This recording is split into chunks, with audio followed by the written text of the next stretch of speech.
milanao tanteraka izay be dia be mety zavatra hoe mandalo amin'ny fiainanay fa izao Jesosy ianao ihany Andriamanitra ny solution ny zavatra rehetra dia tia izahay Jesosy raiso indray androany milanao tanteraka izay Jesosy androany. Halleluja.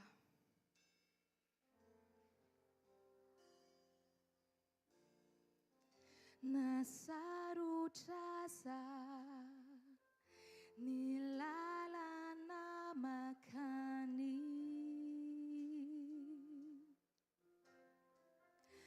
makany an-danitrany na fisetrana tsy maintsy ho lalovako tsy asakana tsy hoany na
ihany koa keto anatrehanao zay androany. Eo an-tongotrao Jesosy eo mahasara anay. Eo an-tongotrao Jesosy eo mahatamana anay. Tia indray zay Jesosy miverina eto amin'ny fanatrehanao Jesosy, mifona aminao zay Jesosy raha mety hoe nitodika tany amin'ny zavatra tsy araka ny sitraponao. Tena mamelany elokay Jesosy fa androany zay tonga eto hiverina aminao indray. Mangetaeta lalina anao ny fonay Jesosy androany.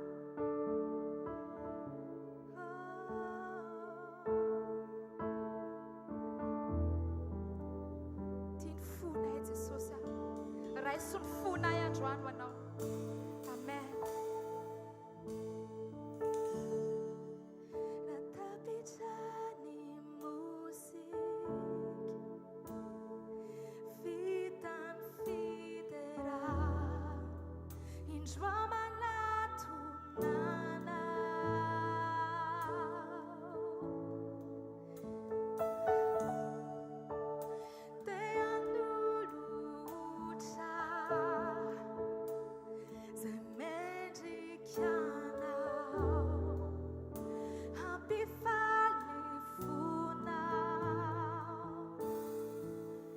Vertsika raha tapitra ny mozika.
Jesosy ho anay, amonjy anay, anafaka anay, anasitrana anay. Misaotra Jesosy ny amin'ny fisianao. Misaotra Jesosy no arinao aho, hitovy endrika aminao. No arinao aho, hitovy endrika aminao. Hallelujah.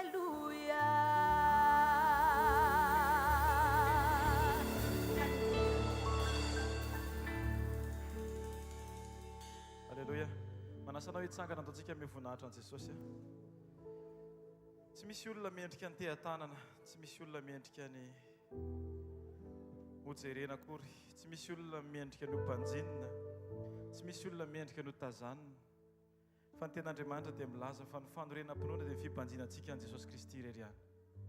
Tsy ny fibanjinantsika olona, ary tsy ny fibanjinan'ny olona antsika no antoka ahafahany rehetra mitombo finoana, fa fahafahantsika mametraka hoe Jesosy no ivon'ny fiainantsika tsirairay avy.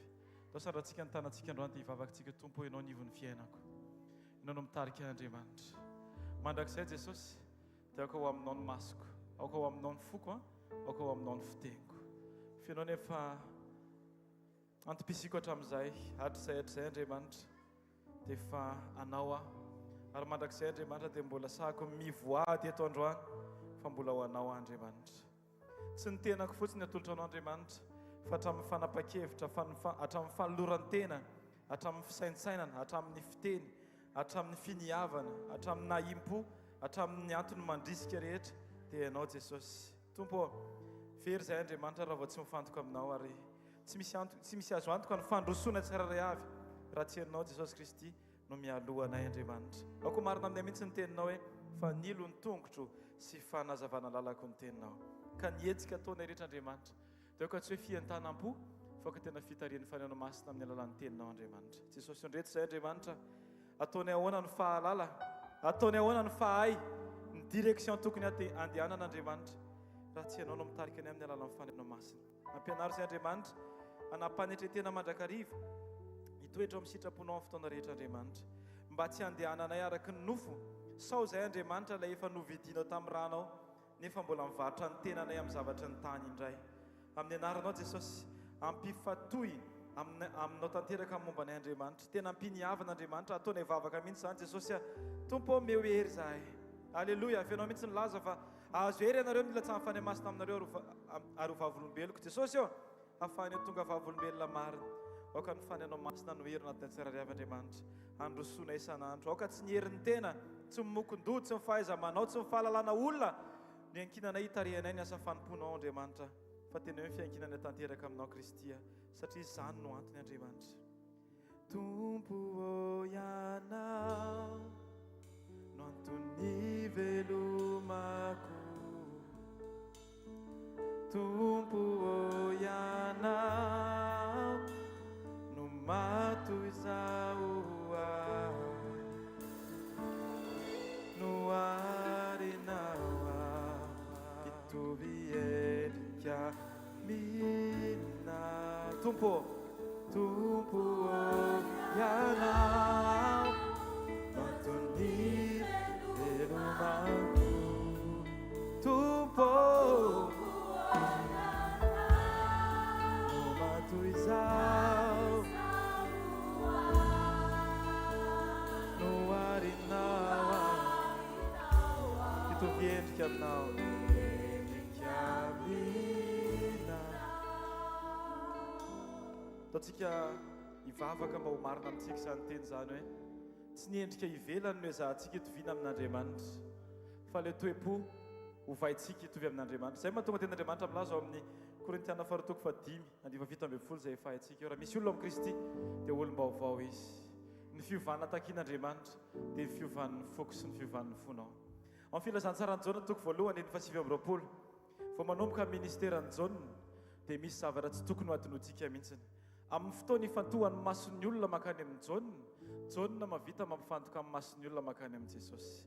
Moa ny ten'Andriamanitra, Jaona 1:7, ny ny ampitsony iny dia nahitan'i Jesosy avy nanantona azy jaune ka hoy izy, indro ny zanak'ondrin'Andriamanitra izay manesitra ny fahotan'izao tontolo izao. Amen.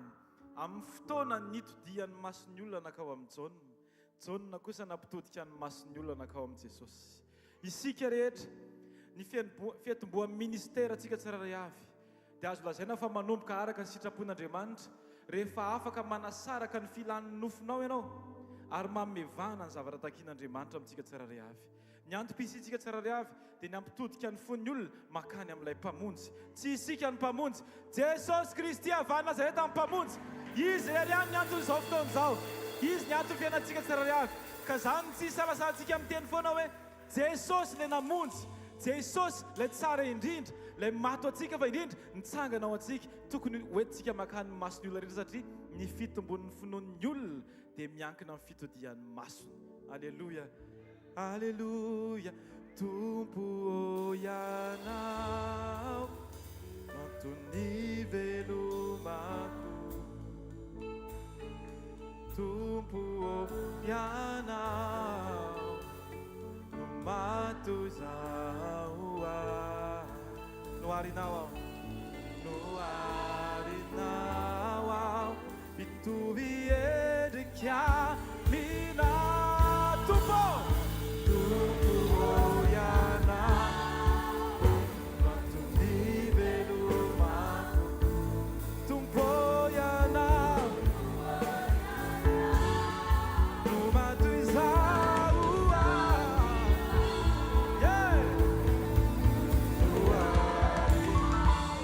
dietro camminò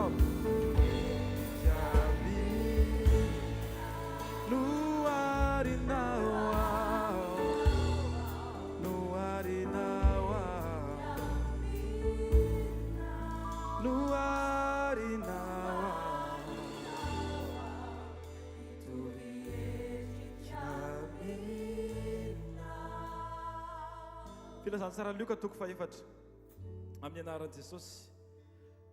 Hoy ny tenin'Andriamanitra andiny voalohany, ary Jesosy feno ny fany masina dia niverina avy tany Jordany ary nentiny fanatany anefitra 40 andro izy. Amen. Endrika anankiray nisehon'ny fiatombon'ny ministeran'i Jesosy.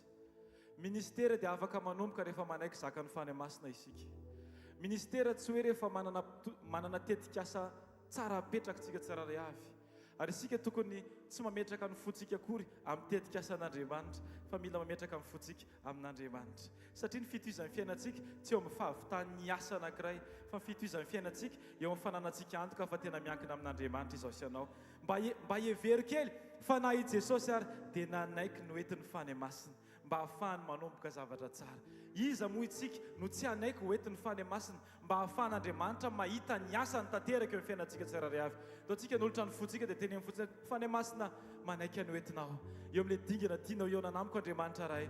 Tsy ampifilafila intsony tsy hiteny intsony Andriamanitra hoe za manana hevitra tsara, manana fisainana mety, manana fahatakarana hafa kely, manana fahaiza-manao, manana diplôma, manana sertifika, mahalala olona na manana fampitaovana. Jesosy tsy izany ny fiankinan'Andriamanitra fa ny fanombohana tsara indrindra dia izahay manaiky ho entiny fanenao masina. Any amin'ilay toerana mbola tsy hitanay, any amin'ilay zavatra mbola tsy nisainsainay fa ianao mitsy nefa niteny, ilay mbola tsy hitany maso, nareny sofiny, nanidra tao am-pony olona nefa namboarin'Andriamanitra ho an'izay ty azy. Ny anjaranay Jesosy dia feno ny fany masina ary ny fany masina mampianatra anay ny fitiavana anao ahaizanay manaraka anao Aleluia. Jesosy eo ampianaro zay iankinaminao tanteraka.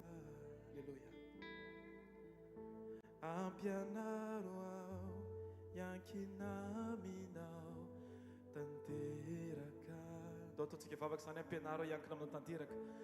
Ampianaro ao iankinaminao tanteraka. Ampianaro.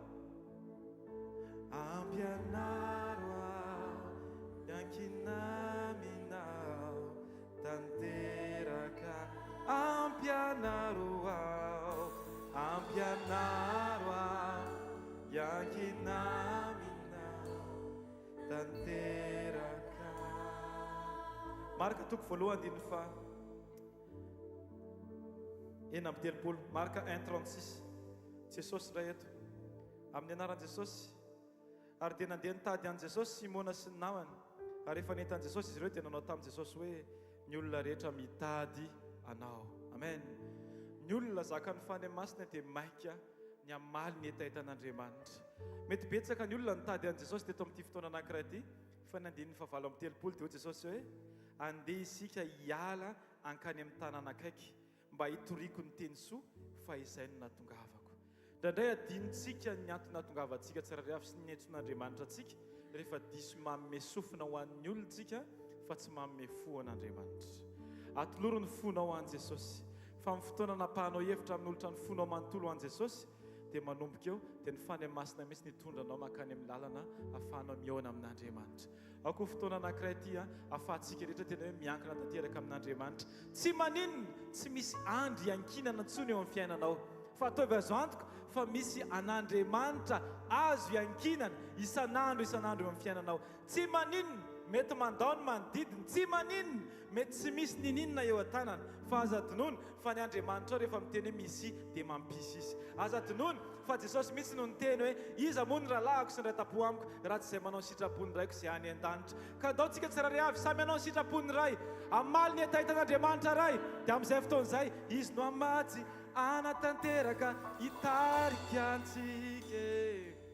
Dia afaka hiritsika hoe amin'ny anaran'i Jesosy. Alleluia. Tompo ianao no antony velomako.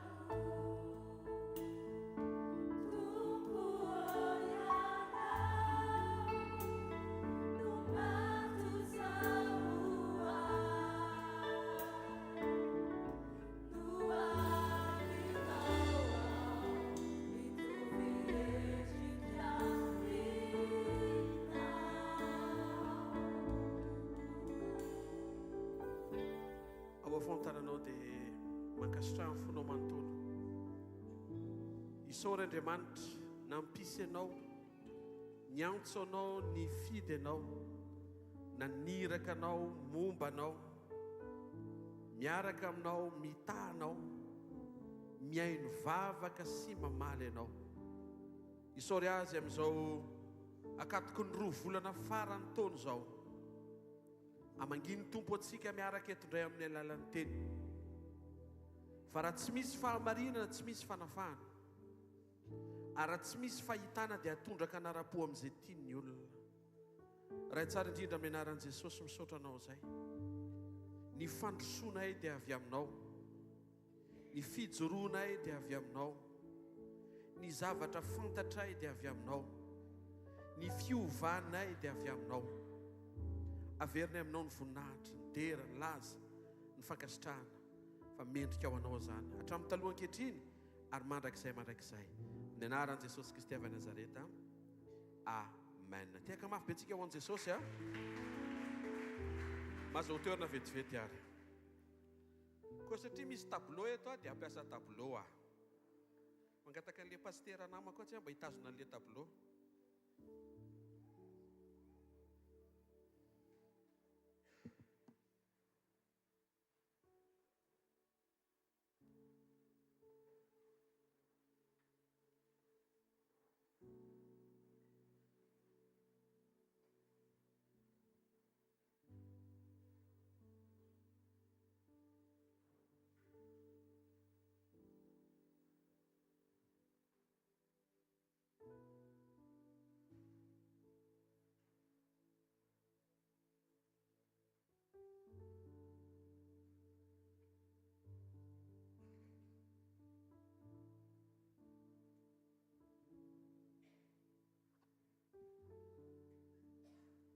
Ça va, pasteur? Misy sarisary zay ho ataoko eto mba ho azontsika. Ny asarobidin'ny fijoroantsika eo imason'Andriamanitra. Amen na? Aiza le pasteur teo?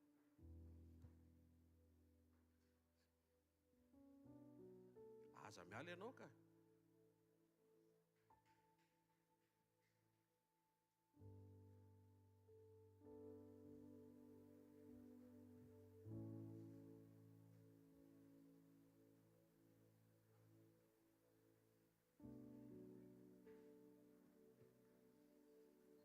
Zavatra anankitelo no resahako.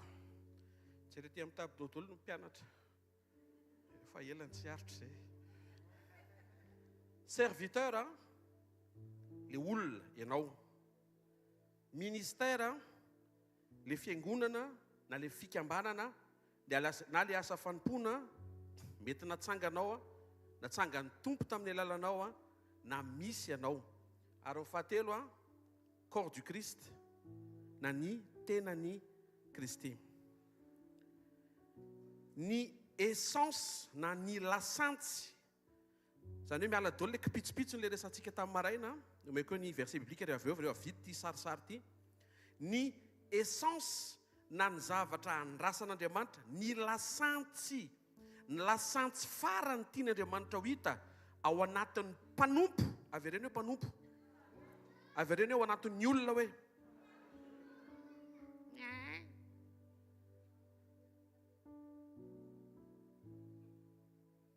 Inona io?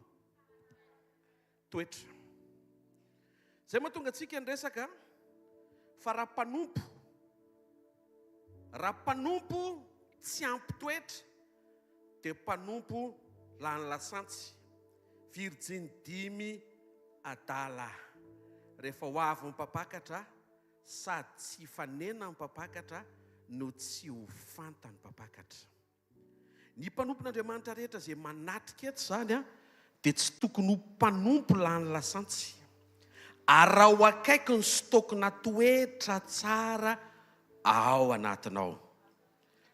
Ny ministère indray ny lasantsy ministère dia message. Ny asa fanompoana 10 dia asa fanompoana lany lasantsy. Zay no mahatonga an' Jesosy stricta be hoe inona le teneninao amin'ny mahafiangonana, amin'ny mahafikambanana, amin'ny mahatoby, amin'ny maha-association.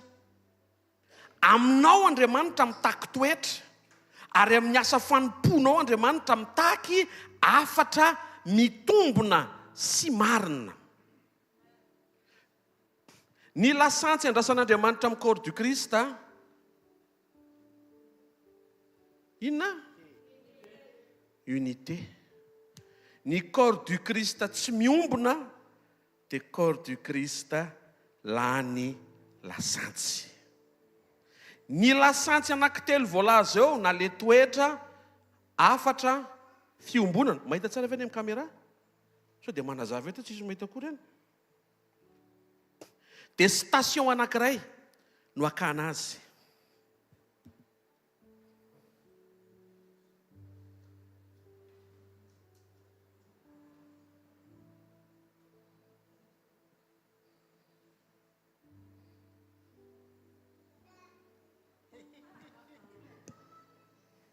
Inona le station akana azy? Communion. Avy ao amin'ny fiombonanao amin'Andriamanitra no mahatonga anao manana toetra amin'ny maha-mpanompo. Ary avy amin'ny fiombonanao amin'Andriamanitra no anananao afatra marina hoentinao amin'ny maha-asa fanomponanao. Ary avy amin'ny fiombonanao amin'Andriamanitra no mahatonga anao afaka iaina firaisana miaraka amin'ny corps du Christ. Merci pasteur. Zao voalaza Matthieu 5:24 minaran'i Jesosy. Ary ny endrika kosa nitondra solika tao anatin'ny fitondrany sy ny fanalany. Ny toetra no lasantsy andrasana ny ministre na ny serviteur na ny mpanompo. Tsy dia tsara zany ianao mpanompo lany lasantsy. Mety ho tafiainga ianao fa tsy tonga. Tsy miresaka départ tsika zany fa miresaka arrivé. Ka tsy ianao maika hoe zanompo. So tsy tonga. Fa mila manana lasantsy tsara ianao. Ary tsy dia tsara koa fa be dia be mpivarotra lasantsy maloto. Satria station hafa no akanao azy raha vao ivelan'ny station ny communion. Avy amin'ny fiombonanao manokana amin'Andriamanitra no tokony ivoan'ny toetran'Andriamanitra eo aminao. Avy amin'ny fiombonanao manokana amin'Andriamanitra no ivoan'le afatra iombona ny asa fanomponao. Mahasarym-piaro an' Jesosy ny zavatra lazainao. Averiko. Mahasarym-piaro an' Jesosy ny zavatra lazainao. Fampianaran'i Abrahama zao dia hoe valimbavaka 520 taona. Dia nampianariny ito amin'ny fiangonana nisy azy. Hoe tsika, ny Andriamanitsika. Taovy amainina aloha ny antenako izy aloha dia manao amainina daholo mpino. 520 taona vao mamaly izy. Dia te hilaza aminao fa izay ny aina ny Abrahama. Ny ianao mety 520 minitra. Izany hoe alohan'ny hamaranako ny anjarako izany efa mivala ny vavaka ao. Ary raha tety Abrahama dia mety ho gaga izy hoe tsy rariny izany fa izay ny andry elabe, maninona reo tsy miandry elabe ohatranay. Satria ny lesona momba ny toetra tamin'izany mbola vao nanomboka. Fa amin'izao fahatongavan'i Jesosy sy akatoko ny fiverenana izao, efa manomboka masaka ny fanomanan'i Jesosy ny olony iaina ny toetrany. Tianao ve Andriamanitra maly anao alohan'ny farantaona? Mety tsy mandeha tsara angamba le bafila dia zarara eniko mivalina fa tsy mampaninona fanetretena no merenako le fanontaniana. Tianao ve Andriamanitra maly anao alohan'ny farantaona? Miova amin'ny 31 décembre. Tianao ve Andriamanitra anao zavatra androany? Miova androany. Tsy mahentehaka ho an'Andriamanitra. Iza zany mampaela an'le izy? Babakoto. Tsika ihany no mampaela satria Andriamanitra miandry an'le toetra, tsy omentsika le toetra, tsy omen'Andriamanitra koa le zavatra, sahaza an'le toetra. Karaktera ny lasantsy andrasana ministre, ny serviteur sy ny mpanompo. Ny message na ny afatra ny lasantsy andrasana ministère, ny fikambanana, ny fiangonana sy ny asa fanompoana. Ary ny firaisampona ny unité no lasantsy andrasana amin'ny corps du Christ uni. Maria ny atona aloha fa zasy ianao tonga eto io, tsy corps du Christ. Eto zao mahita akikely du corps du Christ izy eto. Izy loatra ny kelikely fa rehefa mangididy ny sofina tsy maintsy izy no atsona.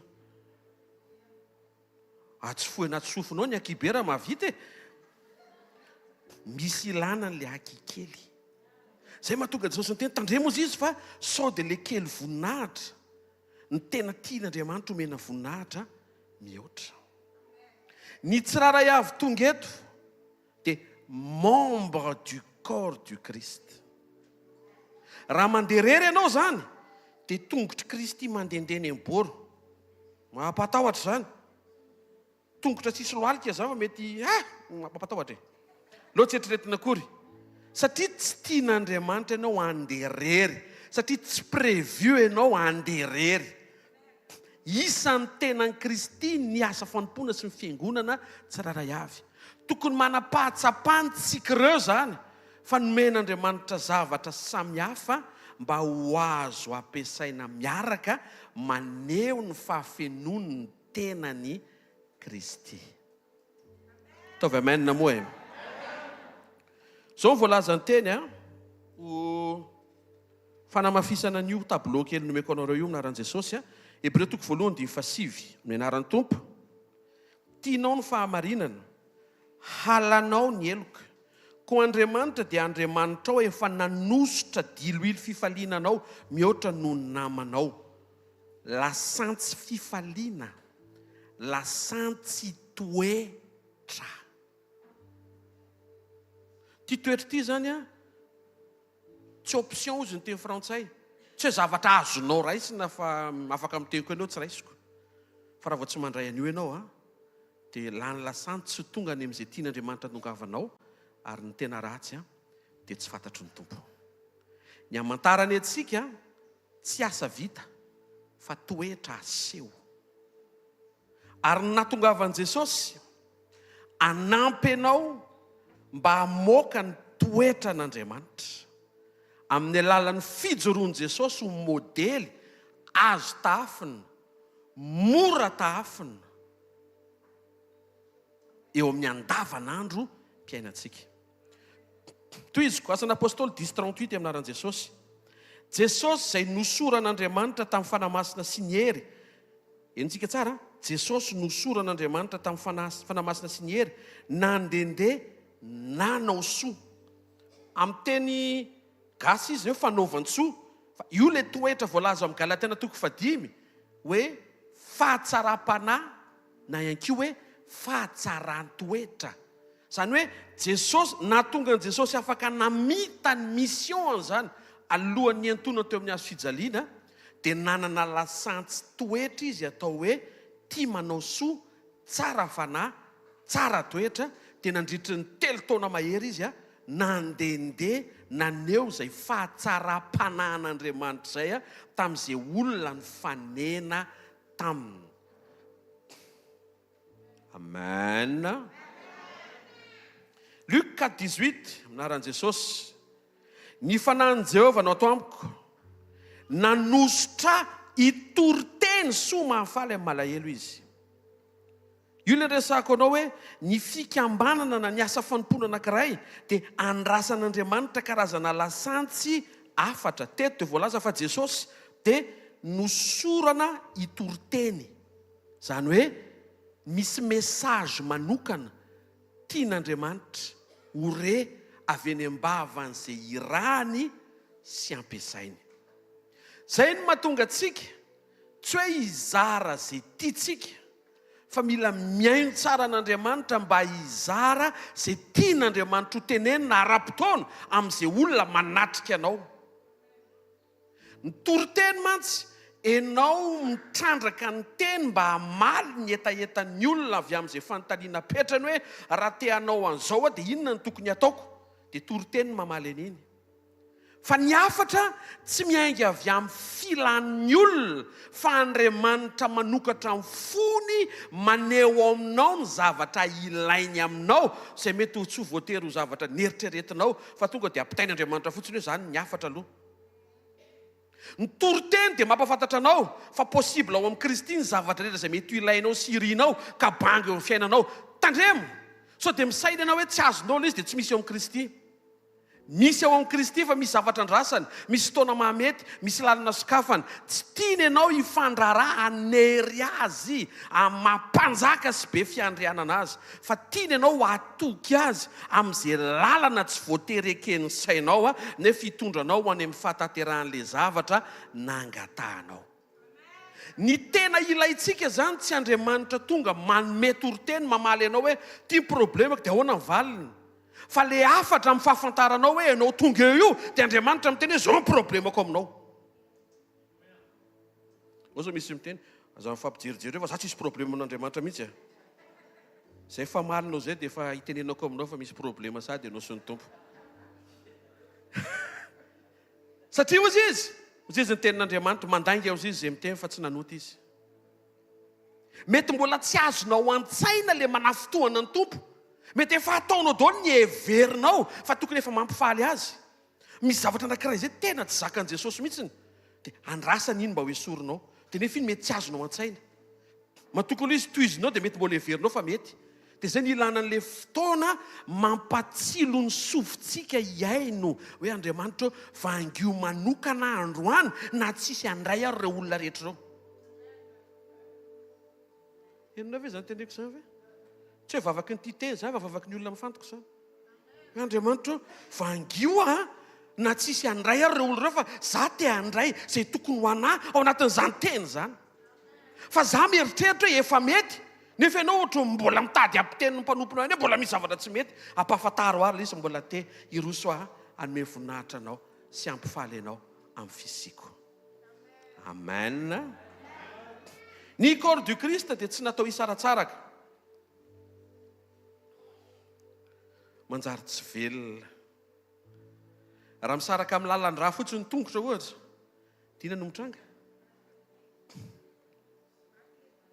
maty ilay tongotra. Raha miala ny fo, midongo ny fo zany, grevy, dia vatana iray manontolo. Raha migrevy ny saina, sy ninona mitranga tsy isy commande mivoaka eo. Hitanareo amin'izay raha vao misy zavatra anankiray tsy mandeha ao dia le corps du Christ ray manontolo no voakasika. Fantatrao ve pasteur? Fantatrao ve ry mpiandraikitra? Pasteur, raha vao tsy manaiky ianao tsy tafajoro ny corps du Christ. Resabe ny ambony. Tsy maintsika mamela misy zavatra tsy maintsy avela be dia be mba ahafahantsika mijoro eo amin'ilay ilana Andriamanitra atsika amin'ny membre du corps du Christ atsika. Ty ary mbola misy zavatra mbola mampalasa saina kokoa. Fa Jesosy tsy niteny hoe ny fiangonako maro fa ny fiangonako anankiray. Iza zany no tafiditra ao, iza zany tsy tafiditra ao? Mila miverina tsara tsika. Ao anatin'ity communion, anatin'ilay fiombonana ato amin'ity corps du Christ ity, dia misy zavatra be dia be tsy maintsy avela. Satria misy zavatra mety tsy mahazatra anao nefa iombonana serahana eo. Dia mijery ny fanetretenanao Andriamanitra hoe manaiky ve ianao hidina mba hisongadiana ny hafa? Manaiky ve ianao ny hampangina n'le mahazatra anao mba hiseho ny maha corps du Christ anankiray, ny corps du Christ. Jaona 17:22 dia manambara aminaran'i Jesosy hoe nomeko azy ny voninahitra izay nomenao aho mba ho iray izy tahaka ny maha iray antsika. Ny modelin'ny firaisana ny unité izay takiana amintsika corps du Christ dia tahaka ny firaisan'i Jesosy sy ny rainy. Izay no mahatsara an'i Jesosy, to dia omeny ny modèle. Ianao zany tsy tokony miasa saina be rehefa avy miteny zavatra izy. Raha izy zao miteny hoe vavao amin'ny fahavalo dia misy an'izay modèle izay teo amin'ny azo fijaliana. Jereva n'le kapiteny Romana sy le miaramila be dia be, le jiosy sy le farisiony meme hoe raha mesi marina ianao dia midina, vonjeo ny tenanao dia vonjeo koa ny manodidina. Maneso mandatsa, mafy ane zany. Fa Jesosy tsy sorena, Jesosy tsy tezitra, Jesosy tsy nanozona, fa Jesosy sady namela heloka no nivavaka nangataka famelan-keloka ho an'izay nanao ratsy azy. Tena kikinao, izay zao amin'ny modely azonao raisina zao izay hoe. Normal be izy pasteur navita namela heloka, izy anie Jesosy. Ny secret an' Jesosy dia satria ny fanahin'Andriamanitra ny tao aminy atao hoe fanamasina. Androany zany tsisy excuse, fa ny secret nampahomby an'i Jesosy amin'ny mahatateraka azy dia efa ao anatinao. Ny anjaranao mianatra amin'ny fankazatra amin'ny fanamasina mba ho tarina ianao afaka hiaina izay niainan'i Jesosy, satria raha tsy hiainanao le modèle dia zava-poana le modèle napetraka, nefa matoa asiana molona dia tokony hiova ny olona. Ary ho afaka amin'ny fitiavam-bolona. Amin'izay fotoan'izay tapitra ny tolona. Alleluia. Ary ny pastera mahihi lasa bobolina.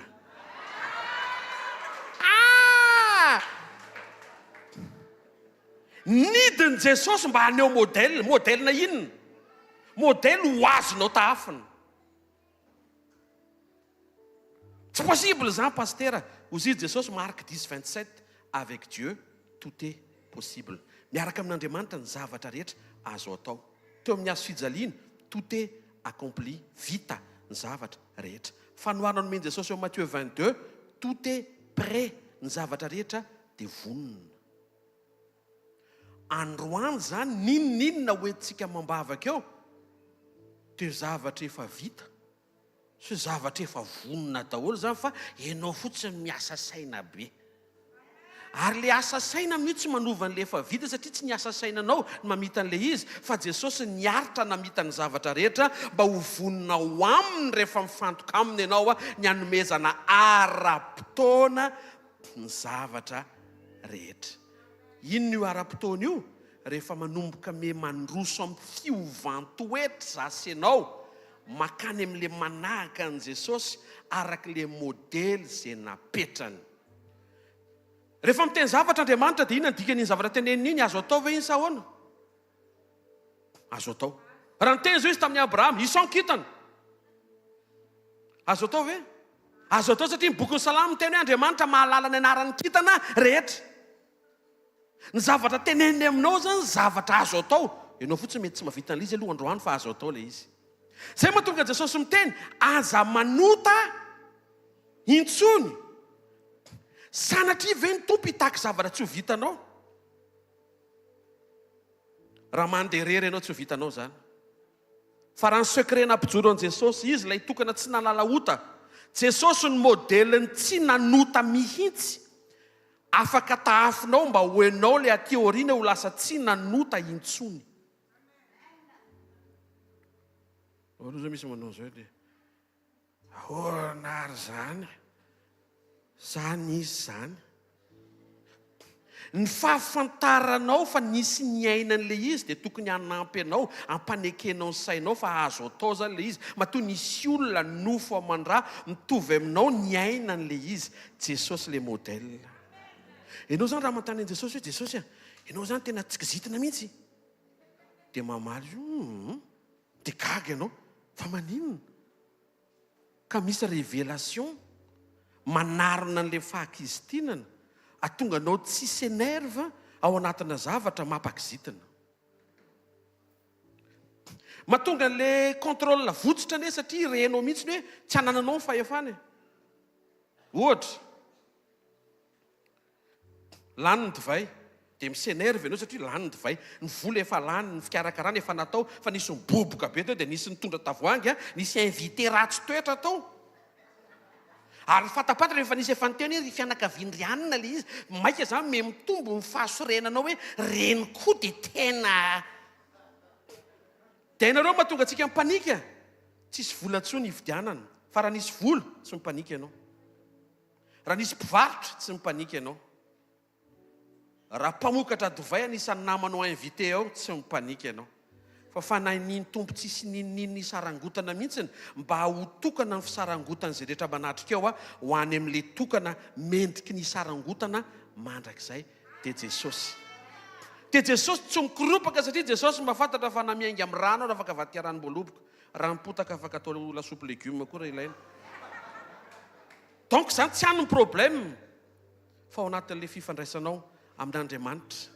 Tsy hanome tsiny an'Andriamanitra fa naninona nefa nentina mbava fa mbola lany. Hitanareo ve? Ny relationtsika amin'i Jesosy mihitsy mila arahana maso aingana. Aiza ho aiza ianao sy ny tompo, aza manaraka azy. Manaraka azy ianao zany fa tsy miaraka aminy ane. Manaraka ane aoriana. Miaraka ane tena to dia côte-à-côte. Oza misy lazaina, inona indray zany mahasamihafa le manaraka sy le miaraka zany. Le manaraka mitarika eo aloha izy dia manaraka azy ianao. Le miaraka miara-mamindrinareo any amin'izay andehanany tonga dia mandeha ho azy ianao. Ao anatin'ilay fiombonana le ty atao amin'ity corps du Christ ty dia mianarantsika miray teny. Tamin'ny Pentecoste zao nitovy ny teny sy ny toriteny nentin'ny mpianatra sy ny apôstôly. Tonga dia nitory iny Jesosy izay nomboanareo iny Mesia. Tonga dia nitovy. Tsisy anankiray nanondrana hoe hotahin'Andriamanitra mihoatra daholo izay manantona tsisy nanondrana. Tonga dia mety ho azy. Ny ray teny, ny ray saina, ny ray hevitra, ny ray fananana, ny ray fo, ny ray fitiavana, ny ray asa fivelomana. Alefako fotsiny aloha izy dia samy mandinidinika any daholo. Ny ray asa fivelomana.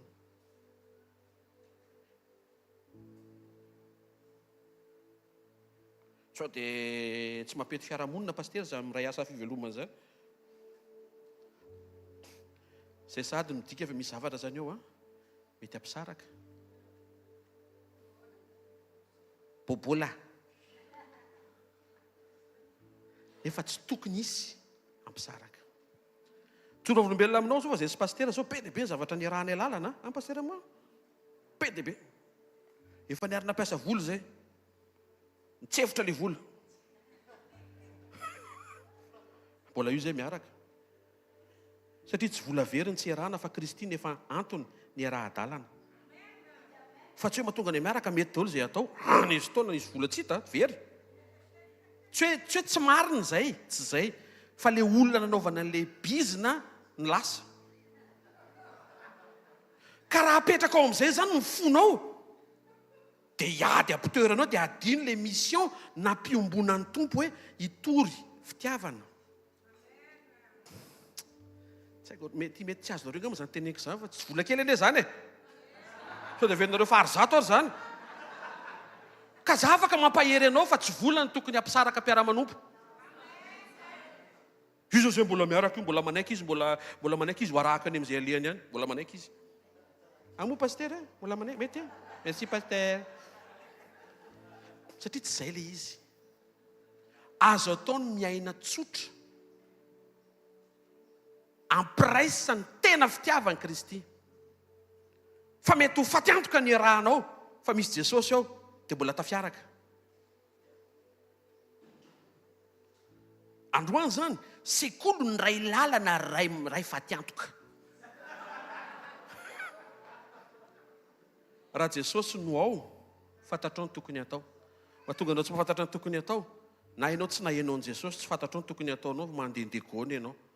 Dia tsy dia tsara loatra ny mandeha degona. Tsy dia tsara loatra ny tonga amin'ny aéroport dia anontanian'ilay olona amin'ny comptoir hoe billet makaiza ny ilainao, dia valitenao hoe naiza. Tsy dia tsara. Tsara ianao mamaly hoe hoary.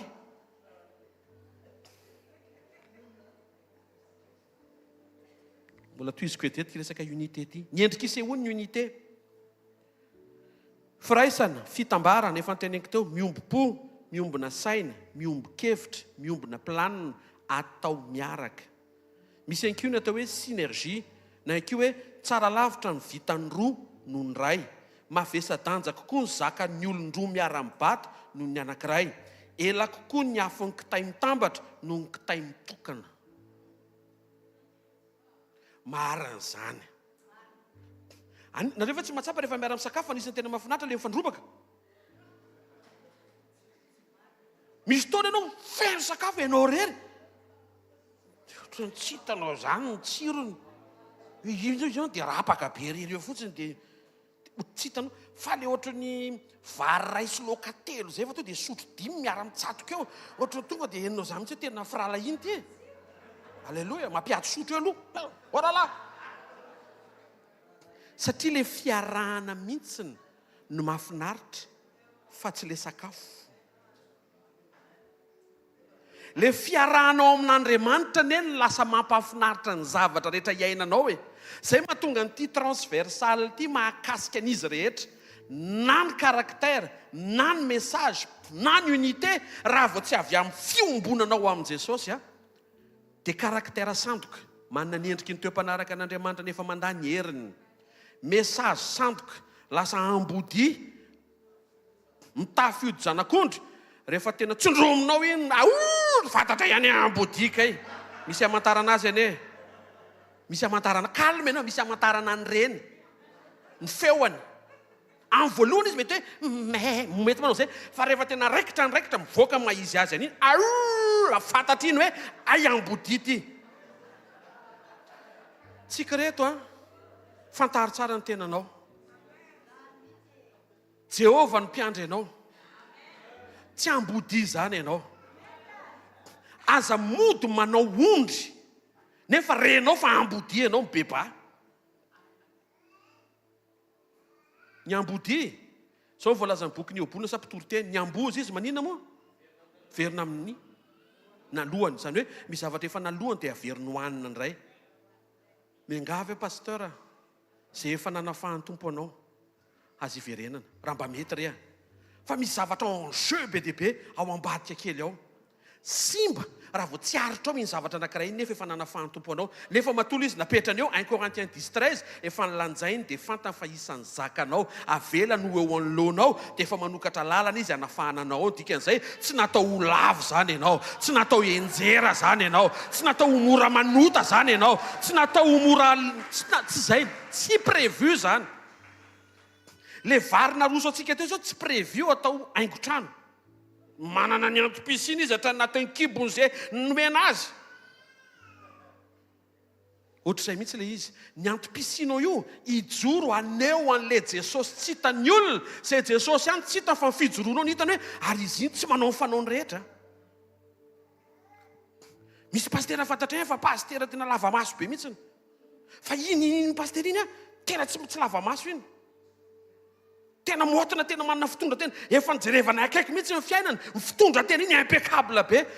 Tena misy Jesosy.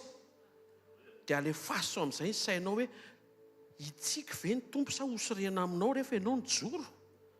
Tsotra aminao marina fa mampitsangana azy zany. Hitanao ohatra le olona le anao an'izao re mihitsy anao zavatra izy io satria mijoro ianao ho anazy. Mahita fa aoriana ty séminaire ty izy tapijoroana hiakatra be mihitsy. Ny hiditra teto ianao mety 5% fijoroanao. Fa ny teny boost be omeny tompo antsika miaraka eto tonga dia mampiakatra be le tapijoroana manananiky ny any amin'ny 100 isan-jato efa tena eto nefa midepasy efa tena tonga dia hijoro ahy. Nisan'ny ampianarina moa rehefa hoe le andeha anoty iny ianao dia mivavah vetivety fotsiny, vavah kely fotsiny. Amen pasteur. Le andeha le anondrana iny dia mivavah hoe Jesosy miera aminao afaka manondrana kely avy androany. Dia hoenao vala fa hanampy anao izy mijoro. Fa io mihitsy ny tiako hitany fijoroanao. Joro ireto kely fotsiny zanako fa te ahita ny fijoroanao io mihitsy ny antony namolavolako anao rehefa mandalo zavatra ohatr'izao dia le fijoroanao mba tiako hita mijoro mo dada. Mijoro neny manjary neny manao amaina nefa dada le efa aminanina. Faly Jesosy raha tanteraka ny fijoroantsika. Possible nefa ny fijoroantsika satria modèle napetrany tonga Jesosy avy any.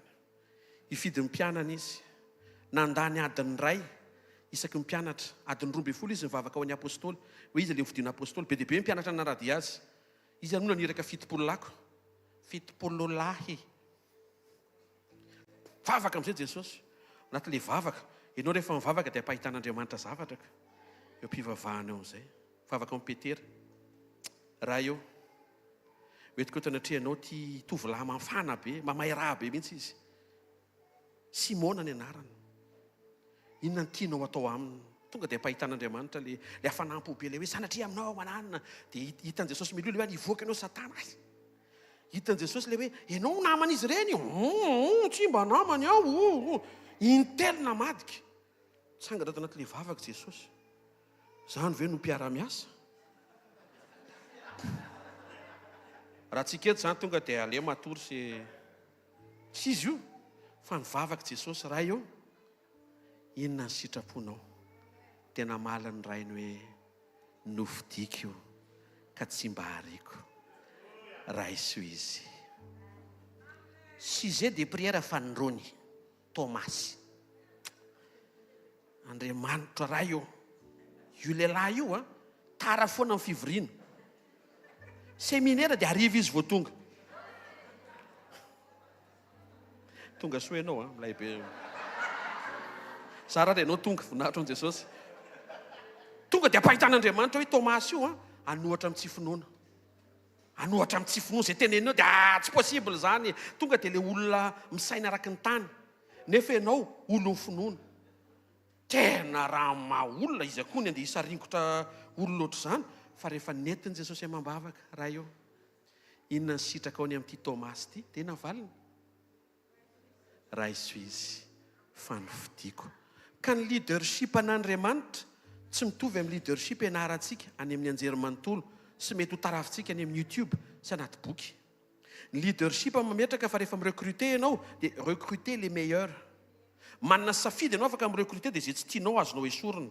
Fa atao amin'ny fanjakan'Andriamanitra le tsy tianao reny mihitsy ny ohatry ny tiany tompo oui pasteur eny mihitsy ny tenenin' Jesosy hoe raha vao tsy raisinao io hainao ny dikan'izay ny tompo miteny an'izay ny tompon'ny robinet aloha zay ngambany ny tompon'ny robinet amin'ny fiainanao no miteny hoe tsy raisinao izy nge tsy mampataora fa miteny ohatry fotsiny tsy raisinao nga izy dia ianao zany to dia mailo fa manenao miteny an'izany fa manena zany ao taninao ohatr' izany fa misy inonao Satria ny asa fanompoana tsy asa fanompoan'olona efa tanteraka. Raha izay zao ny tanteraka tsy tafiditra tato. Fa sofa misy ny asa fanompoana andraisan'Andriamanitra ny olona le voahilika, le olona tsisy ilana azy ireny, le olona ny amin'izao dira tsy poniny ireny, dia atsangany ho azy, atsangany ho voninahiny, atsangany hiankina aminy, atsangany halala azy. Ka tsika pasteur tsy mitady olona efa tsara. Tsika ry mpiandraikitra tsy mitady mpiara-miasa efa milamina. Ary raha misy fiangonana tsisy fanafatafitohina mba meo any anarany fa mety hifindra any zay. Vazovazo zany fa tsisy hifindrany zany. Azo zareo angamba tiako tenenina. Any amin'izay misy fiarahamonina, possible misy fifandona-kevitra foana. Eo no mahatonga le olona miteny, zay mahatonga ny tsy miditra l'eglizy sony. Tokam-bavaka any an-trano. Ianao nga rehefa mitokam-bavaka ao an-trano dia tsy voasedra ny toetranao. Ianao reriny ao mandalo ny saka dia azonao betroana ny saka dia saka manaiky anao. Fa rehefa tonga aty amin'ny communauté ianao, fandona le toetra samihafa mba ahalalanao hoe aiza ho aizaka hoe za ty amin'ny fanahafaka ao an' Jesosy. Dia ilaina mba hahafahanao mitondram-bavaka hoe tena tsy tankapako. Efa niaina an'izany atatoka. Dia lasa nitady an'izy dia nisy raha lany tondra an'izy nandehandeha teny. Dia ahoana pastera? Ny tena amin'io hitokana ato amin'ny toby hitady an'i Jehovah ny tompo ary ny fanahy masina. Dia manamboatra fo ianao, manamboatra saina dia miresaka hoe afaka veriny se ve ny kapako? Ane, tsotra be, fa tsy manana kapa raha voalainy se iny. Dia tsy mahasorena. Satria rehefa avy nitoka Moïse 40 jours 40 nuits, tadidina rano, nidina avy tany izy kizitina. Zany hoe échec zany le fitokanana. Ka tsy manao compétition tsika hoe firy ny andralahy, ny anay 7 jours tsy aky telondrora, ary ny anse firy. Ny anay 8 jours tsy aky kipy maso. Lasa fifaninanana amin'ny zavatra adala. Aleoko lavitra matory sy misakafo tsara fa mifoha avy eo tsara toetra. Sérieux zany. Tsangana avy eo tsara toetra tsara ianao tena sava, tsy manakorotana fiarahamonina, milamina tsara. Satria izy tsy any amin'ilay zavatra fadifadinao sy ilay zavatra enjikenjehanao, fa ny fetraikany reny amin'ny fiovanao. Tokony manao lista zao tsika ireo e. Hoe reto ny zavatra tiako esorina amin'izao séminaire zao. Resanao amin'ny tompo fa tsy hoe resanao amiko, ny anary ty hoetiko, hoetiny ianao. Samy mitondra ny azy, hoeto. Za ohatra ny raha voajatsona pastera fa raha voale atsona amin'ilay anaram-bositra talotany am-pianarana ireny, ohatra ny henoko hoe misy tambavy miakatra. Nefa Jesosy ny teny hoe zay rehetra tsy namboleny ray ozy izy dia hongotana. Azonareo ve zavatra ohatran'ny hoe kely zany ao analite tonga dia ohatran'ny hoe renao be tsy soreny ianao hoe manenina tsy ataonao pastera. Za zao tsy ho ela dia efa miakatra grady lasa apôstôly. Dia averiny etona koa zany fa ny apôstôly tsy grady ambony kokoa no pastera. Fa fanomezana mitovy nomen'Andriamanitra mahasamihafa, misy ny pastera, misy ny avanja, evangelista, misy ny dokotera mpampianatra, misy ny mpiandry, pastera efa resaka teo, inona tsy voatonga izay, profeta mpaminany dia apôstôly. Samy ilainy ireo. Ny apôstôly fototra anorenana ny fiangonana, ny evangelista manipy arato any ivelany, apititra ny any ivelany, pastera mitantana sy mitaiza ny ao anatiny. Ny mpampianatra manintsy izay efa tafiditra ao anatiny. Ny profeta mampahery mampafantatra ny olona ny zavatra hitranga rapito izay tsy hitany masony, manangana azy. Ka miara-miasa ireo. Fa amin'izao lasa hoe nareo pastera kely. Zay le hitsina efa izy amin'ny teny fa kely. Le Andriamanitra nanositra azy zany Andriamanitra kely ve dia nenao Andriamanitra lehibe dia inona mahatonga an'izay? Eto ambavaka ny fitombony, eto ambavaka ny toerana misy azy, eto ambavaka ny mbola mety ho dingana misy azy, fa aza kelezina izy. Alléluia. Complémentarité amaranako momba n'le unité, mifameno. I Arona zao ny azona ny tanany ilany Mosesy dia iora ny ilany. Dia misy koa ny efficacité de spécialisation, misy zavatra nomen'Andriamanitra dia haiko tsara iny eo amin'izay nanendrena. dia ataoko iny eo amin'ny anjarako, dia ianao koa manao amin'ny anjaranao, dia miara mivoaka ilay vokatra en tant que corps du Christ rehefa miara manao an'ilay izy. Ilaina anie zany e. Lasa mifandrirotra mpitoranao fotsiny le zanak'Andriamanitra tokony hifameno. Indrindra victoire d'équipe ny corps du Christ. Ilaina ve ny remplaçant? Misy spécialiste na football eto, na pasteur ilaina ve ny remplaçant? Atao inona président? Président na club foot tany Sauvemasoandro izy io zay mahatonga zatsoka eo président. Atao inona remplaçant président? Manolo zay reraka? Tsisy reraka zany eo e. Ane? Reraka daholo amin'izay izy rehetra, tsy maintsy mitodika any amin'ny remplaçant mason'ny olona rehetra hoe ampiakary reo. Ka misy fotoana ianao ohatran'ny remplaçant ane. Fa misy ilana an'izay amin'ny fotoanany. Fandrandray tsika teo ina moa fiantsoana ilay mamono baolina? Ay misy spécialiste anankiray koa tsy bro. Ahoana fiantsoana ilay mamono baolina? Buteur. Zay. Merci bro. Dia samy teo buteur daholo tsisy teo goal. Ka tsinona zay ariariana be tsy mahita ambiance. Any aloha any misy fety. Indraindray tsika fiangonana manao an'izany saina zany. Nefa tokony fantatro tsara fotsiny hoe eto ilay ilan'Andriamanitra. Mety ho intercesseur. Aza maivanina ny vavaka tompoko. Intercession n'olona tsisy mahafantatra. Fa any ambadimbadika any ianao manosika amin'ny lohalika amin'ny forotra Andriamanitra io séminaire io atao fotoana ionanay aminao. Ary ny valim-potian'izay olona izay dia mety ho be lavitra arany noho izay le mitatataty eto ampiasain'Andriamanitra sy tendreny amin'ny fotoanany. Dikan'izay le victoire d'équipe rehefa mandresy le équipe mioraka sa tsy mioraka ny remplaçant? Mioraka ny remplaçant satria le équipe mahafinaritra fa tsy hoe ny tongotro ny tsy maintsy mandaka. Eto tsy voatery ianao, misy olona sitranao, misy olona afaka ao, misy olona voakasika ao, misy olona miova fo, misy olona miova fiainanao. Satria ianao mandray anjara ny amin'ny fisianao eo, ny fanatrehan'Andriamanitra miaraka aminao eo, ny vavaka ataonao, ny hafanana entinao eo. Tsika eto anie zao ohatran'ilay kitay atambatra ireny, miara mirehatra. Raha vao mandehandeha rery anie tena to dia kitay mitokana kely ery ananana tsofony rivotra fotsiny dia maty. Dia raha kitay mitokana dia miala ny ki.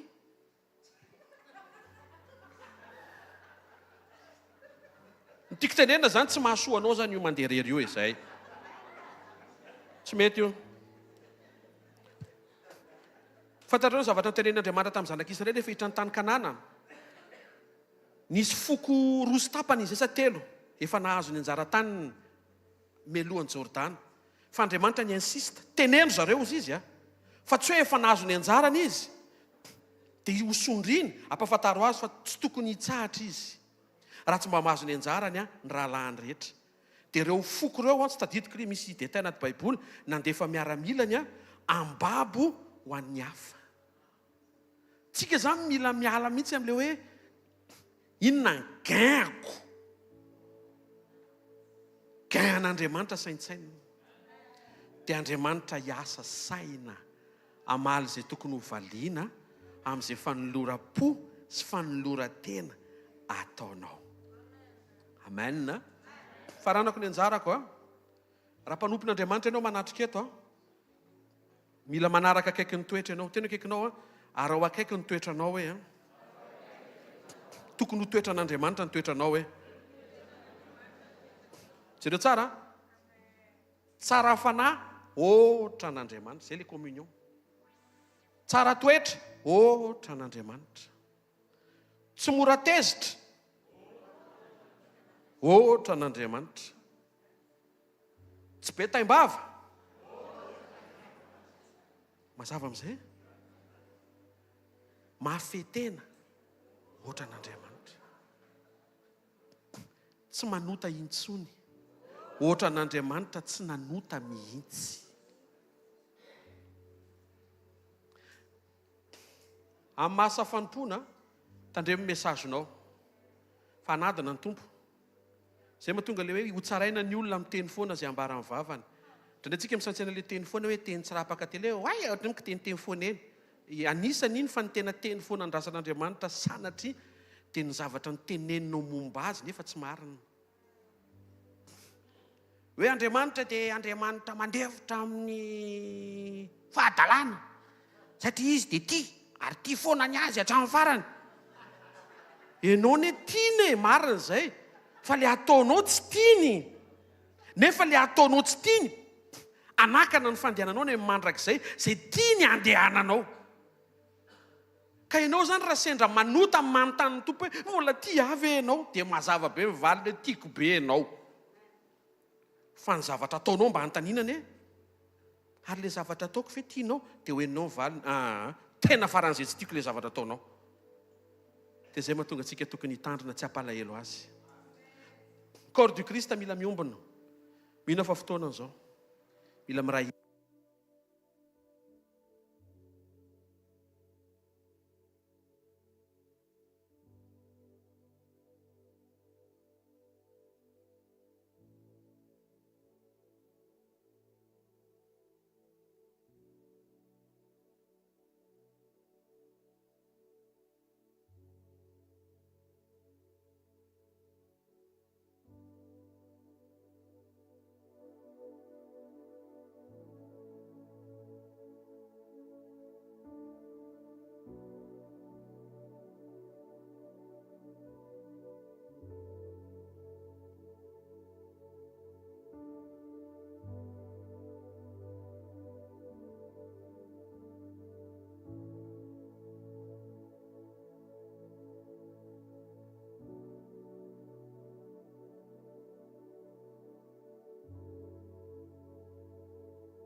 Mba ho avy amin'ny fiombonana ao amin'Andriamanitra no voahintsy ny teny eny am-bavanao. Ary avy amin'ny modèle na communion iainan'i Jesosy sy ny rainy no anehoanao koa fa afaka mifankatia ampiraita-po aminao ao amin'ny Kristy ianao. Sotranao izay ray aminaran'i Jesosy ny amin'ny fotoana, toerana, teny ny famanginao anay, tsy ho diso amin'izay zavatra andrasanao sy tianao hita eo amin'ny fiainanay. Tsarovy ny mpanomponao sy ny zanaka ao tsiraray avy ao anatin'ny dingam-panovana toetra, ao amin'ny dingam-panavao zakafatra, ao amin'ny dingam-pidirana amin'ny firaisana amin'ny corps du Christ. Vavak'izay ray aminaran'i Jesosy mba harisika azoto hiditra ao amin'ny fiombonana aminao ny tsiraray avy. Amin'ny anaran'i Jesosy Kristy avy Nazareta. Amen. Dao tsika tiaka mafy tsara ho an'i Jesosy hidirantsika amin'ny programa anaraka amin'izay teny apetraky ny tompo eny am-bavan'ny mpanompony. Tiaka mafy ho an'i Jesosy.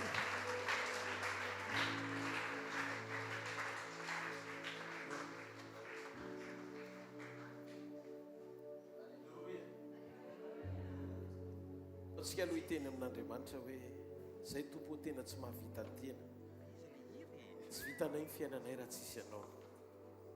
Zay tena manapahatsapana hoe mila ny fitantananao isan'andro. Zany ny antony mahatonga anay tonga eo tongotrao hiaino anao. Satria misy zavatra indraindray ohatran'ny mahafinaritra be zany, ohatran'ny mamelombelona ny saina, ohatran'ny zavatra ara-panahy zany, fa tena tsy ho mihitsy le izy amin'Andriamanitra. Zany mahatonga antsika mila mivavaka, mangataka amin'Andriamanitra isan'andro mba tsy ho diso ny lalana, satria ty asa fanompony ty tsy atsika fa an'Andriamanitra. Ary ho avy ny fotoana anankiray tsy maintsy anao compte rendu tsika amin'Andriamanitra hoe izao ny zavatra nitondrako ny asa fanompona tamin'izay nanakinanao anan'le izy, dia eo ianao sy Jesosy rery amin'izay eona, dia tehiteny aminao hoe sokafo ny fonao. Alohan'ny isorantsika ny tompo rehefa avy eo hidirantsika ny deuxième partie anao fampianarana mahakasika ministera, dia ho ataontsika le hira hoe tsy mahavita tena irery tompo. Alleluia.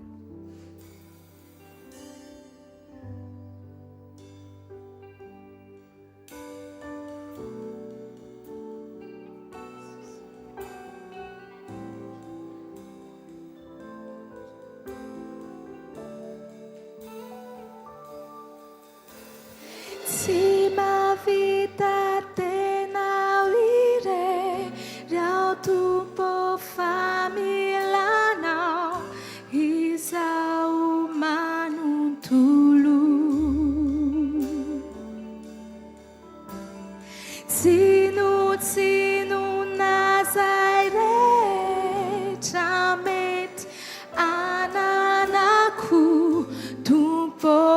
ratsy misy anao.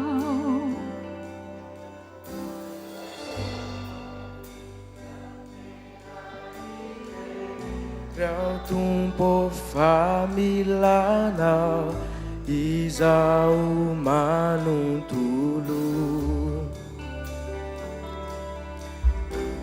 tsinotsinonazy rehetra mety ananako tompo ratsy misy anao.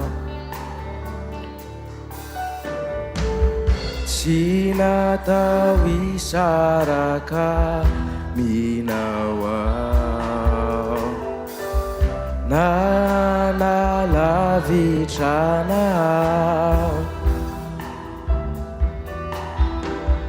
fa sangamby izay mety anjoay raha toka ilaozanao aza ilaozanao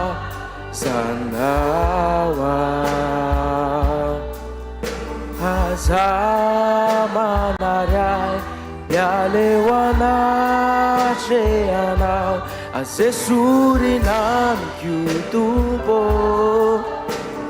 ilay fanahinao fa very ao ratsy deo ianao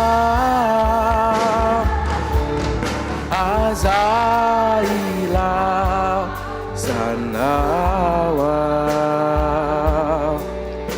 aza manaray mialeo anatrehanao azesorina mikio tompo ilay fanahinao fa very ao ratsy deo ianao.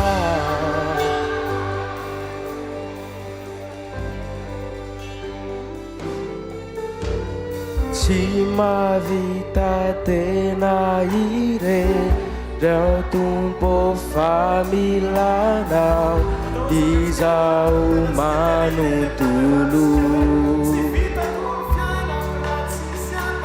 tsinotsinonazy rehetra mety ananako tompo ratsy misy anao tsy natao isaraka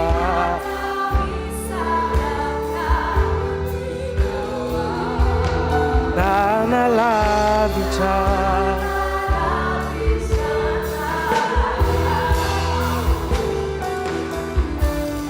fa sangamby izay mety anjo raha ilaozanao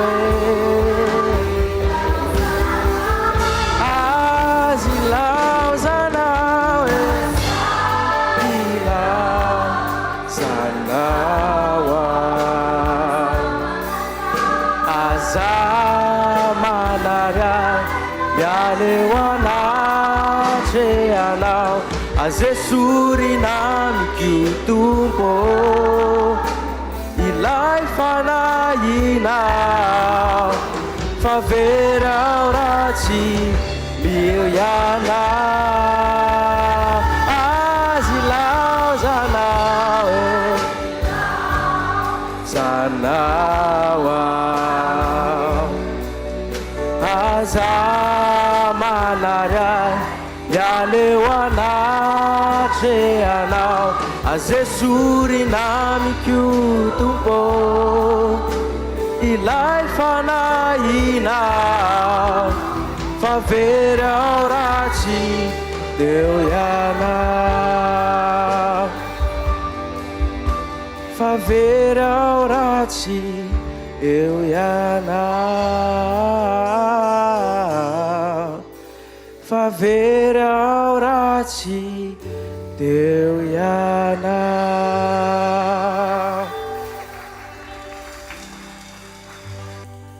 Makasitraka tompony amin'ny fotoana mitakarivo ty miaraka amin'reto mpanompo sarobidy reto rehetra zay rehetra zay tenanao eto mahajanga Jesosy, rehetra zay miombona ao anatin'izao fotoana izao, andray fampaherezana avy aminao, andray taridalana avy aminao, andray tenim-pahamarinana avy aminao, andray tenim-panisiana avy aminao, andray tenim-pananganana avy aminao. Tompo Jesosy io, aza vela isoraraka nakely azy ro tenindrehetra tena avy aminao. Faoka amin'ny voninahitra ao no iseho eto amin'ny famira-piratana sy fahalehibiazana, satria mino anao zay, matoky anao zay, manompo anao zay, amin'ny anaran'i Jesosy. Amen. Ndao ity tanana maveo an-tompo a, mangataka anao a ahazo toerana. Soran'Andriamanitra tsika fa zay le mahafinaritra hoe sady mandeha le fampianarana tamin'ny maraina, mbola nisy fanontaniana azo toizantsika ny hariva. Fanontaniana mipetraka teo dia hoe, pastera, ohatrany tsy possible ny olona anankiray tsy mahalala n'Andriamanitra nefa ho ampiasain'Andriamanitra. Misy marina zany fa amin'ny ampahany kely ihany. Ny tena marina, ny fahafahantsika tena hoe hiaina fiombonana amin'Andriamanitra ao amin'ray amin'ny alalan'i Jesosy Kristy. Ny fiombonantsika amin'Andriamanitra dia fototra ngeza be anankiray tena sarobidy amin'Andriamanitra, mihoatra lavitra no zany hoe etaeta atao potsika zany ny hita ny tanan'Andriamanitra sy ho tonga mpanompo tena ampiasain'Andriamanitra. Raha anontaniantsika Jesosy eto dia zao ny valiteniny, za tsy mahaky ny ampiasanao fa za manam-paniriana ny iombona aminao.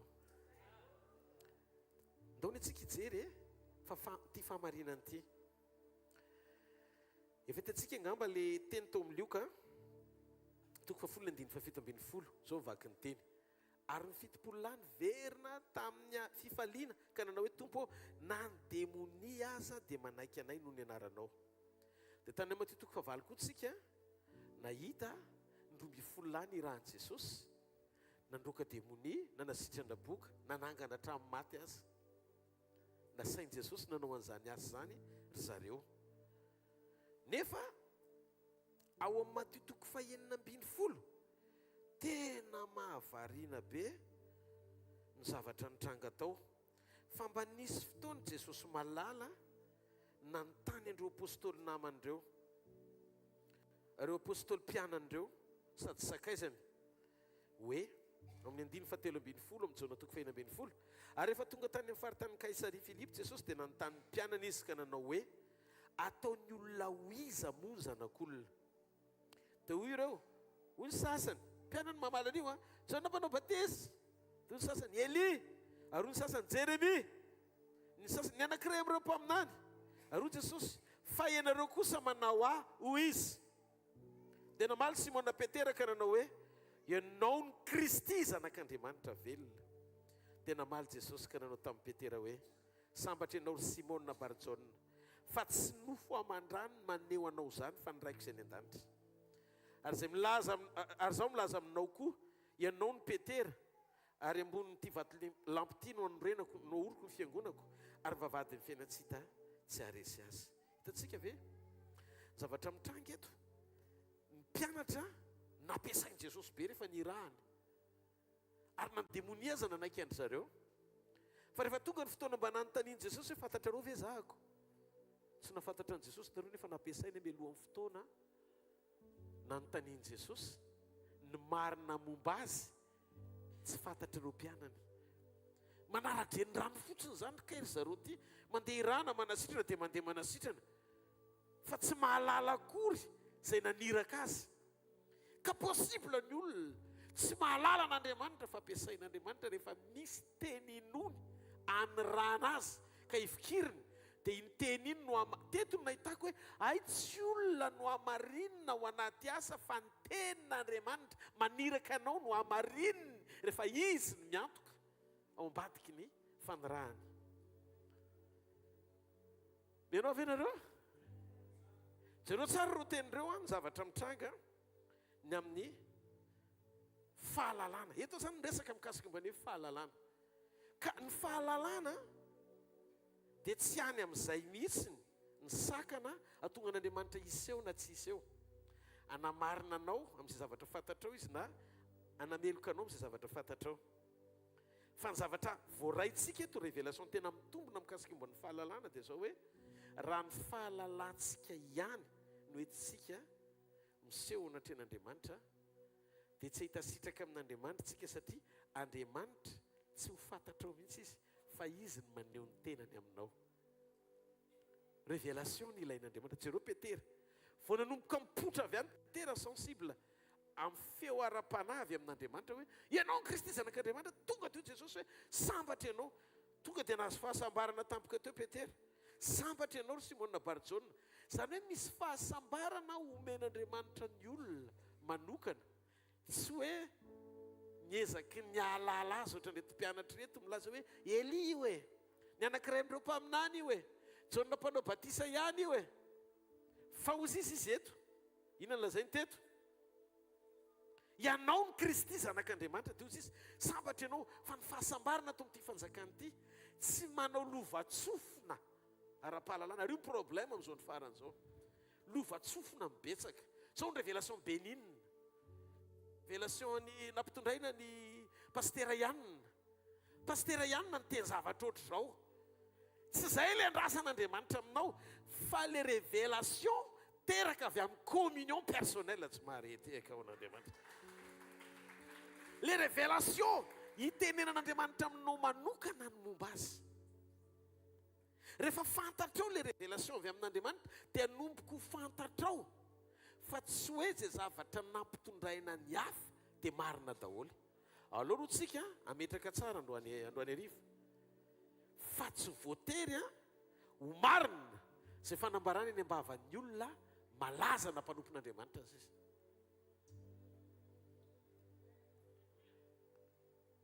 Même na za pasteur Rodolphe fa izaho toetra ny zavatra zaraiko na avy amin'Andriamanitra na tsy. Jereo ny Baiboly dia mangatamin'Andriamanitra tsara. Matoa fotsiny azo za reto androany amina pasteur dia mananantoka atao poko mihitsy izaran'le fahamarinana miankina amin'izay zavatra voaraiko avy aminy dia izay maccord du Christ atsika tena iray. Zay pahany fahalalako ny zaraiko dia manana amin'izay mangatany fanahy mamantatra avy amin'Andriamanitra, mamantatra n'le fahamarinana voarainareo dia izao toetra ny fanahy.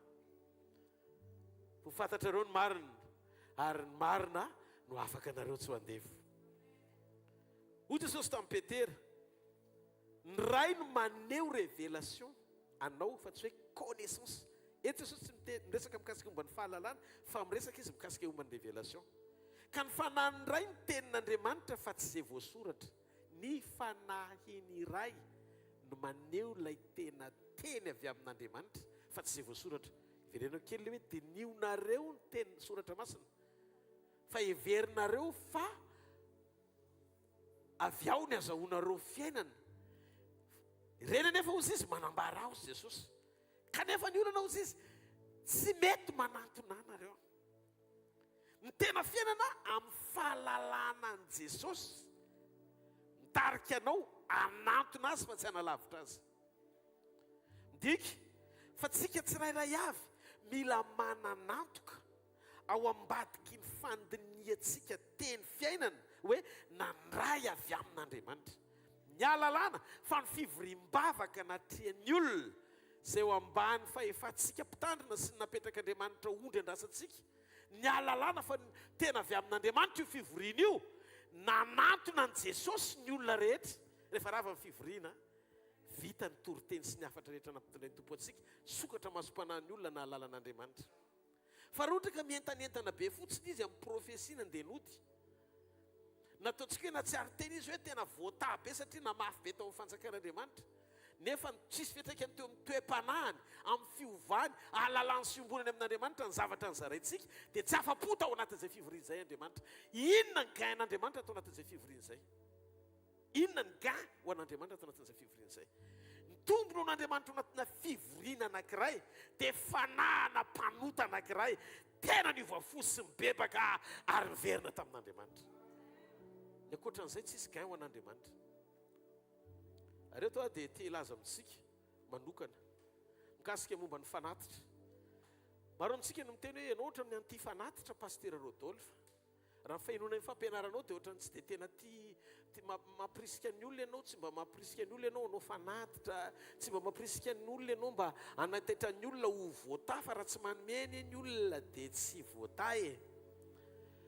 Valiko le izy amin'ny fahendrena arak'izay fahendrena nomeny fanamasina n'le zao rehefa manokatra baiboly dia mangataka fataro ao anatin'ny fanokafantsika baiboly ny ao am-pon'Andriamanitra. Tonga dia mivavalo melohan'ny fotoana, tompo ampangino ny nofoko sao tafiditra tampoka ao anatin'ny fisokafako an'ity baiboly ity ny fandraisan-dahatra ranofo atao anatiko mety anakana ny fomba fijeriko, tsy afahako mandre anao, tsy afahana mandre an'Andriamanitra. Ao anatin'ny mivavakiny mangatata ara-dalana mazava avy amin'ny fanamasina mba izy bitsika tonga ao anatsika alalatsika ny marina sy miafina ao am-pon'Andriamanitra. Zay tsy misy afa-tsy izay ihany no alalatsika andraisantsika an'izany atao hoe révélation tena izy avy amin'ny fanamasina zany. Zao fipetraka le izy. Jereo i Abrahama nasain'Andriamanitra nitondra ny Isaka. Inona ny tao am-pon'Andriamanitra mahakasika ny fanatitra? Ny fanatitra ny tena marina, ny olona manao fanatitra dia tsy tokony hatsapa tena akory hoe andeha hanome ho an'Andriamanitra. Laviko mihitsy le fomba fijery hoe za mpanome sy mpamafy be ho an'Andriamanitra. Non! An'Andriamanitra ny tany zay rehetra eo aminy na ianao azy an'Andriamanitra. Noho izany tsy mpanome azy zany ianao. Esorina anatin'ny saina aloha zany hoe za mpanome an'Andriamanitra. Rehefa nomena fahafahana ianao anao fanatitra. Fa ny fanatitra fanajanao an'Andriamanitra. Fa Andriamanitra no nitasy nanome hery anao, nanome tanjaka sy sainanao, mampijoro sy mitahiry anao, no zany mahatsiaro ianao ao anatin'ny fo. Fa ny zavatra rehetra momba amin'ny fiainanao dia nisy fandraisan'Andriamanitra andraikitra ngeza be indrindra dia mahatsiaro azy ianao. Zay aloha ny fanetretena voalohany rehefa nao fanatitra ho an'Andriamanitra isika. Ny amin'ny fanatitra koa raha baiboly dia mila fantatsika fa ho atsika ihany izay fanatitra ataontsika fa tsy ho an'Andriamanitra. Taitra be ianao, donketrina ianao. Azoko hanina ve zany? Tsy zay ny tiako tenenina fa jereo i Abrahama rehefa nitondra ny Isaka izy teo amin'ny altara, tsy nilain'Andriamanitra koa ny Isaka e. Tsy nivonoana koa Isaka fa nyzatoetra ny fony Abrahama Andriamanitra hoe hatraiza ny fatra ny fankatoavany. Mba fantatrareo fa Isaka le tokana tao am-pony Abrahama efa very Ismaely izy satria nyroasina niaraka tamin'ny agara reniny Ismaely dia Isaka rery sisa ny tao an-tranony dia lasa nikenakenainy nataonao Andriamanitra kely tao an-trano tao dia ozy Andriamanitra hoe andraso fa tianytiany fonindrindra niraiketany fonindrindra. Hitako zany ny problème an'Andriamanitra ao anaty fanatitra.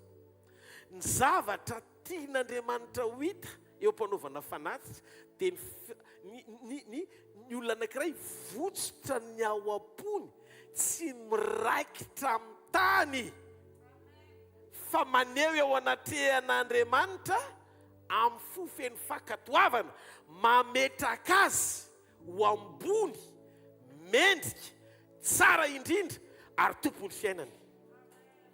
Ny fanatitra dia faneho-mpiankohofana teraka avy amin'ny fanekena ny fahalebiazan'Andriamanitra sy ny fahatsarany ary ny famindram-pony amin'ny mahampamorona azy. Alleluia! Dia inona ny tombony tao ambadik'izay? Voahitan'Andriamanitra ny fony Abrahama fa nanolotra Isaka dia nisokafan'Andriamanitra ny viziony. Ahitany le bélier, le osila saringotra ny tandrony tamin'ny hazo atao fanatitra. Mba fantatrareo ve? Isaka sady tsy natolotra, le osy avy amin'Andriamanitra natolotra osolony Isaka. Tsy hitany Abrahama io fanatitra io. Tsy hitany. Raha tsy natolony aloha Isaka. Rehefa tena tanteraka amin'ny fofeny fankatoavana sy fitiavana an'Andriamanitra ny ao anatinao, eo am-panatanterahana fanatim-pisoronana ao an'Andriamanitra. Le fisoronana sy le sorona amin'le zavatra latsa-drà eo amin'ny altara, fa le toe-po makatoa sy mametraka an'Andriamanitra ho rehetra sy ambony rehetra amin'ny rehetra eo amin'ny fiainanao dia te ilaza aminao fa misy fandraisany ny toe-po-pakato sy ny fisokafan'ny vision anao hifankahita amin'izay zavatra nomanin'Andriamanitra ho anao efa vonona teo fa tsy nisokatra masony Abrahama ahita azy raha tsy nandroso izy akatohan'Andriamanitra ka ny fanatitra dia fanehoam-pakasitrahana amin'ny fankatoavanao fa Andriamanitra no matoy izao anao ary izy ny rehetra momba ny fiainanao. Amen. Somary eteka ao n'Andriamanitra. Ndao tsika isaina andreto mpianatra eto hiverina kely. Telo taona niaraka tamin'i Jesosy ny mpianana fa tsy nisokatra ho amin'ny révélation. Fa lova-tsofina ny nahalalany an'i Jesosy dia nanaraka izy satria nahita mirakla sy nampiasaina tamin'ny mirakla. Dia izay no mahatonga an'ireny asa fanompona te hitahiry ny fiainam-panompony amin'ny zavatra ataon'Andriamanitra sy asoan'Andriamanitra dia mivohy ny fahaiza-manao n'Andriamanitra. Reny le mpianatra nanaraka an'i Jesosy efa nandritry ny 30 taona na tsaiky 4 taona fa ao amin'ny mirakla fotsiny sy fanehoam-pamantarana ny tena motivation hanompony an'Andriamanitra. Dia jereo ny mpianatra 3 taona niaraka tamin'i Jesosy nampiasainy sy ny rahany nahita vokatra mahagaga Jesosy sambatra ianao ry Petera fa tsy filozofia na teolojia na religion no mampahafantatra anao ny marina fa ny raiko izany hoe tsy zavatra voarainao tamin'ny fianarana nitovozina fa vokatra teraka avy amin'ny communion ny fandraisanao tamiko ka ny fanahy ny raiko izay ny an-danitra ny raiko ny tena maneho hoe iza tsisy afaka haneho hoe izy Jesosy raha tsy ny ray ny rery tsy mpampianatra mahay tsy pastera ny rahana fa ny ray rery. Izay no mahatonga ny olona tsy miova mihitsy ny ianao na 50 taona eo am-panompona azy raha tsy efa tena niona tamin'i Jesosy marina.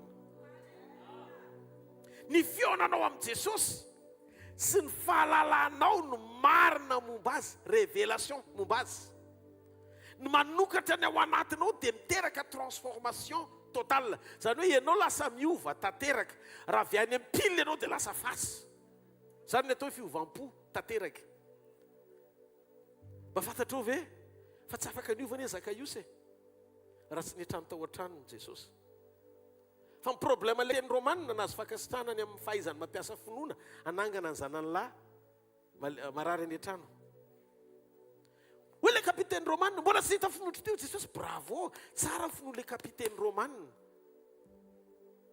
Fa le kapiteny romanina tsy niova satria tsy nampiatranao Jesosy any an-tranony. Ny fiovam-po tsy avy amin'ny teny irahana fa avy amin'ny feonana marina amin'Andriamanitra. Mila mampiatrano an Jesosy ianao. Mila manana fotoana ianao hitokanana amin'Andriamanitra manokana. Andinianao tena fa io tsy vitan'le teny fampianarana eto hoe ianao zatra le hitanareo le fampianarana. Fona raha miteny an'ity teny ity ny zavatra mety hoe fantatsika sy nahazatra hatramin'izay dia popcorn. Fampianarana popcorn. Le popcorn tiako lazaina endasina dia mipoaka dia mibotsina be. Dia avy eo iny lasa goûter. Misy zavatra indraindray ny apotsika any tsy tena spirituel loatra fa principe biblique fa tsy tenin'Andriamanitra. Baiboly man tsy voatery ho tenin'Andriamanitra satria raha ohatra ka amin'ny Baiboly tonga dia lazaintsika hoe teny avy amin'Andriamanitra izy teny voasoratra momba an'Andriamanitra ny ao anaty Baiboly fa tsy tonga tenin'Andriamanitra amin'ny Baiboly ho fiainana raha tsy nisy révélation avy amin'ny Saint-Esprit na amin'ny fanamasina. Fa raha dinianao fotsiny ny Baiboly dia tsy mamoaka an'le tena teny avy amin'Andriamanitra. Fa raha ianao no mamaky Baiboly amin'ny fisainana dia tonga ohatry ny mamaky roman ianao dia lasa lainao le teny anohananao izay hevitra efa masaka ao anatinao. Hoe tonga ianao mamaky Baiboly efa manana vonona meloha sokafanao ny Baiboly dia osy ianao rehefa avy eo ny atokavako ato anatin'ity Baiboly ity dia hijery ireo fomba mampanaka reny. Le motivation zany anokafanao Baiboly tsy aheno an'Andriamanitra ianao hampianatra anao fa efa miguide an'Andriamanitra ianao ao anaty vavaka efa voahomana meloha hoe ny zavatra angatahako ato vola mamona zany ny motivation anao. Dia lasa ny hevitra ny tohanany teny fa tsy manam-pahefana anitsy ianao le teny raha ohatra ka tsy mety azy le fomba le approche efa tsy mety tsy afaka hiditra tsony ianao ndray Baiboly efa tsy mety vao manan-javatra ny anaty meloha fotoana makina Baiboly. Avelao fanamasina hiasa malalaka. Averena hoe avelako fanamasina hiasa malalaka. Rehefa avelanao fanamasina hiasa malalaka tonga eo amin'ny Baiboly ianao manokatra Baiboly dia manomboka hitanao amin'izay ny fahatsaran'Andriamanitra. Tarity ny fanahy masina ianao ahitan' Jesosy eo amin'ny Baiboly. Ary manomboka amin'ny fotoana ahitanao ny mission an' Jesosy, ny fitiavan' Jesosy, famelan-keloka Jesosy, dia nomboka renao mihitsiny. Tsy haiko nareo na ohatr' izany, fa mino fa pastera be dia be ny ohatr' izany. Rehefa manomboka hoentin'ny fanahy masina ianao mihitsy aloha nikotsan'ny ranomasy ho mpamakiana azy. Ianao misy bitsika dia tsy mamela ny tananao tsy hanoratra amin'izay ilay izy. Satria resen'le teny lahatra ny ao am-ponao avy amin'ny fanahy masina, dia tonga le révélation mitondra fiainana. Révélation no mitondra fiainana. Le hazo naina lazaiko tamin'ny maraina mitondra fiainana no entin'i Jesosy, satria tsy voakasika ilay ratsy, lasa tonga fiainana ao anatinao. Le teny renao tena avy amin'Andriamanitra, satria avy amin'ny fanan'Andriamanitra. Fa raha mbola amin'ny fisainana sy fahendrena maha-olombelona, zavatra vonona amin'izay etaetany nofo, ohatrany hoe te hanambola ianao, zany ena tonga Jesosy vao avy nalainy dia volo fanahy, dia tonga dia vato ny vanamofo. Natolona ohatr'izao, Jesosy nona, ain' Jesosy mamadika amin'ny vato tonga mofo. Raha nona izy dia afaka mihinana an'iny. Fa tao ambadiky ny 700 alina avy nytokanany, tsy mba nihevitra ny tenany izy amoky azy amin'ny fahagagana. Fa ny saina ny hafa izy eo am-panompona. Ny tsy ny nanako hoanina fa ny fadiko hoanina, tsy hevitra ny tenako fa hamonjy ny olombelona. Dika izay ny filazantsara dia manova attitude, tokony manova toe-po aloha voalohany rehetra. Miova ny toetrantsika, miova ny fomba fijerintsika, miova ny zavatra toritsika. Lasa misy impact eo fiainan'ny olona izay mandrehantsika. Anova azy ireny amin'ilay fandresen-dahatra araka ny sitrapon'Andriamanitra ao anatsika. Petsaka amin'izao karazana tenin'Andriamanitra amin'ny vokatra manaitaitra ety ivelany. Tena mitsotra aminareo mahafinaritra ny mahita ny litra, ohatra mahafinaritra ny saina izany hoe tonga dia tena misy profesia be ao anatina fivoriana anankiray, tonga dia misy resaka ohatra hoe miasa amin'ny fahasoavana. Pastera Dotry ve fahavalo ny fahasoavan'Andriamanitra miasa? Non, tsy fahavalon'izany miverena aloha any amin'ny sekoly mamboatra ny toetranao, hampahazo aina le fanapahana ao anatinao fotsiny. Jereo hoe ianao ve ampiasain'Andriamanitra be? Ohatra, fa mbola hitanao manana ota miafiny ianao. Fa raha tonga Jesosy dia efa fantatrao Matthieu 7, fa tsy ho fantany akory ianao. Atao inona no ampiasain'Andriamanitra nefa tsy ho fantany akory? Fataro inona zavatra mampalahelo an'Andriamanitra mbola hiainanao? Ianao ve olona mora tezitra, mpandahoan'olom-po, maloto fieritreretana, mpitsaratsara, zavatra ohatr' izany, tsara tsy marina, ohatr' izany zavatra mety mitranga. Mandana aloha miverina ao anatin'ny fandinihan-tena avy amin'ny tena, dia ataovy izay iraisanao amin'Andriamanitra. Fo mivoaka ianao mandeha manatanteraka ny asan'Andriamanitra. Zanak'Andriamanitra isany eo misy tasy mandraisa communion avy amin'ny fanahy masina. Fa ny fanomezan-tsoa avy amin'ny fanehoany an' Jesosy Kristy avy ao amin'ny teny izay voaraintsika no hahatonga antsika hisitraka ny fahatsarany tsisy fetra eo am-panompona azy mandrakizay. Ny fanahy masina mpanampy mampitoetra sy mampijoro antsika, ary koa mitahiry antsika anao ny sitrapon'i Jesosy, ampitoetra ny ao anatsika ny fiadanany, ny finoana azy, ny fahatokiana azy sy ny fifaliana miaraka aminy. Zay mivoalazan'ny Jaune toko voalohany 2:40 nivakitsika tamin'ny maraina, hisitratsika avy ao amin'ny fahafenony le fahatsarana manampy fahatsarana. Zay le fahasoavana tian'Andriamanitra ho zaraina amintsika. Tompo tena tiantsika izy, mamontsika, mpianantsika, zanany, asany tanany, adidiny hatramin'ny farany. Noho izany ny fahasari-piaron'Andriamanitra amin'ny olona anankiray dia mila fantatsika fa sarobidy mihoatra lavitra noho ny arivo. Inona narina le 7:20 fanandana ny anankiray. Rehefa renao hoe misy mpanota ao, misy mpiara-mivavaka tsy mety eo, aza elika izy. Tsika mpanompon'Andriamanitra tsy natao hizararatra, fa tsika natao ahazaka ny olona rehetra. Misy tena indraindray olona maratra be. Za zao mandray telefona, raha za zao le olona mbola tsy voafora mandray ahoana ny hevitrareo amin'izao telefona izao. Vavaka ako dia nataoko mode silencieux ny telefona. Dia tao anatiny adiny 3 vavaka dia tsy reko izay niantso tao. Ka nisy cas d'urgence be mihitsy niantso tao fa marary mafy le olona. Dia za tsy henoko fa tonga dia raikitra fa hitokana any amin'ny tompo, fa ny olona tsy maintsy hitady foana. Noho izany misy fotoana hitokana droako mihitsy aloha tsy manao an'izay fa hitodika any amin'Andriamanitra. Tsy nanota zany. Ndraisina le telefona dia velona ny rappellan'le olona, dia hoy izy le olona: "Ory pastera, fa nga i telefôny io nga natao primina tena hoe ianareo ny eo mpanompon'andriamanitra tokony haino anay eniko hoe maratra izy marasy io telefôninao io telefônina io matony natao misy a mapastera anao matony hosorana ianao a natao amaky ianao fa lozany mahazo anay aty ianareo mba iantery satria manana an'andriamanitra azafady sady nasina azafady any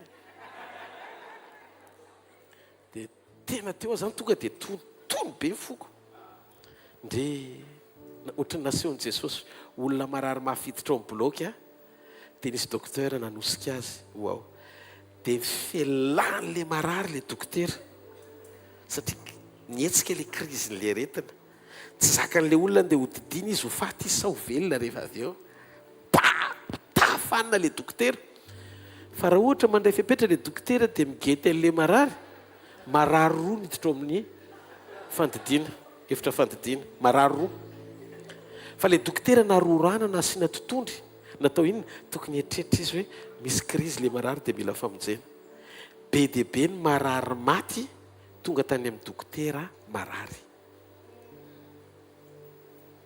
fiangonana toerana tiany Jesosy ahitana mpanompo malemy fanahy mpanompo be fitiavana mpanompo feno fanetretena mpanompo afaka isolo azy tanteraka ahitana ny endriny eo amin'izay zavatra rehetra nakinin'Andriamanitra taminy mahafantatrareo fa marina tiany tompo tenenina indraindray ireny lalana izorantsika ireny dia lalam-panefen'Andriamanitra antsika sy anamboarany antsika hitarafana ny ao anatintsika hamazanak'Andriamanitra antsika io fo io tena sarobidy amin'Andriamanitra io zay mahatonga an'Andriamanitra tsy mitady tanana tsy mitady maso tsy mitady loha tsy mitady tongotra fa mitady fo mitady olona araka ny fony izy ary zay olona araka ny fony zay olona vonona ny anao ny sitrapony rehetra dia ianao zany misy fotoana hiarany tsy ndry azo lena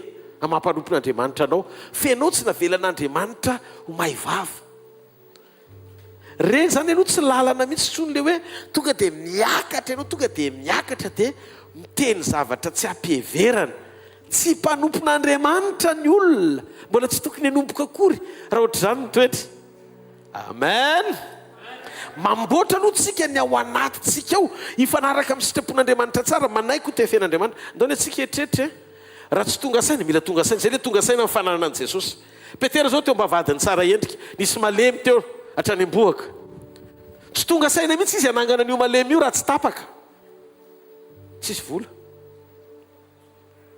satria isaky mandalo izy mangataka lemelemy meo vola dia meny vola fa ndray mandeha amin'izay be dia be ny olona tamin'izay nanaraka ny zareo akatra amin'ny efitra ambony reny le mpangataka ny teny hoe meo vola tsisy tampoka izy any fahatapahana apôstôlika opportunité amoahana fahasoavana ny zavatra hita zany miara-miasa asoa fananin'Andriamanitra tsisy vola mihitsy Petera sy Jaona tsy manana vola fotsiny vola menao zay fa zao zay ananako nomeko anao tonga saina tampoka izy misy zavatra azo omena ka ianao io tsy karazan'olona tsisy ninininy zany fa ianao manana zavatra azo omena fa ianao mifantoka loatra any amin'ilay tiana omena aza lany fotoana mifantoka any amin'izay zavatra tiana omena efa fanomeny ny hafa azo ny hafa omena fa mifanto ao anatinao amin'ny fahatsapahanao fanananao fanomezana avy amin'Andriamanitra zay tsy hananany hafa azonao omena amin'ny fotoana tsy hanananao zay azo ny hafa omena tsory izy zay ananako nomeko anao tompo soa fatapaka azonareo am'izay misaora amin'ny zavatra rehetra soa fatapaka fa raha tsy tapaka raha tsy tapaka sy namana dia nalemy teo ihany le olona eritrereto hoe nanam-bola izy dia nomeny le malemy nitsangana ve sa tsy nitsangana tsy nitsangana fa miandro ny fahatokava-tsainy amoaka zay nananany mihoatra noho zay nangatan'le malemy tsy tonga saina izy raha tsy tapaka misy fotoana koa omena voninahitra Andriamanitra amin'ny fahatapahana satria ao anaty fahatapahana no amoahan'Andriamanitra le fahatsarana hafa ivelany mamona zay ankinanao isehony amin'le mahandriamanitra mbola mihoatra noho ny mamona zay misy limitiny any sy fetrany eo amin'ny fiainana mampanompon'Andriamanitra antsika. Izany zavatra rehetrarehetra zany a dia maneho sy manambara amintsika fa Andriamanitra dia miasa mahery amin'ny fomba tsy takatry ny saina, mamoaka ny fahatsarany ao anatintsika rehefa manaiky tsika eo ambany fitarehany. Asa vela izy fanahina mihitsiny amatotra sy anakana antsika amin'ny fotoana anankiray tena nipotsika an'Andriamanitra na inona zavatra mitranga ao amin'ny fiainanareo dia ho sisy ny ten'Andriamanitra aoka ny fivavahana mba mifona sy ny fisaorana nentinareo maneho mifangatanareo amin'Andriamanitra. Farany Andriamanitra tsy Andriamanitra ny fihetsem-po ka hoe rehefa mpanompoka ianao dia mampalahelo dia mihaino anao foana dia non, tsy Andriamanitra ny fihetsem-po izy, Andriamanitra ny fahamarinana izy. Raha ianao no mitoeran'i Maria tao Kana ny Galilea, hozy izy Maria, anaka lany divay fa hanaovy kely. To Jesosy, mofa ninona kory zasy ianao raha vehivavy? Dia tsy fantany Maria. Le Matthieu toko fafito koa, rehefa tsy tao misitrapony le mpaminany sy le apôstôly sy nrehetrarehetra dia ozy koa izy hoe miala amiko ianareo fa iza moa nareo? Za efa namoaka dia minita amin'ny anaranao. Tsy fantatro nareo. Tandremo. Teny izao, fantaro Andriamanitra dia valio ny sitrapony. Fahavariana be mihitsy aho hoe avy ny tompoka mety mody faniny.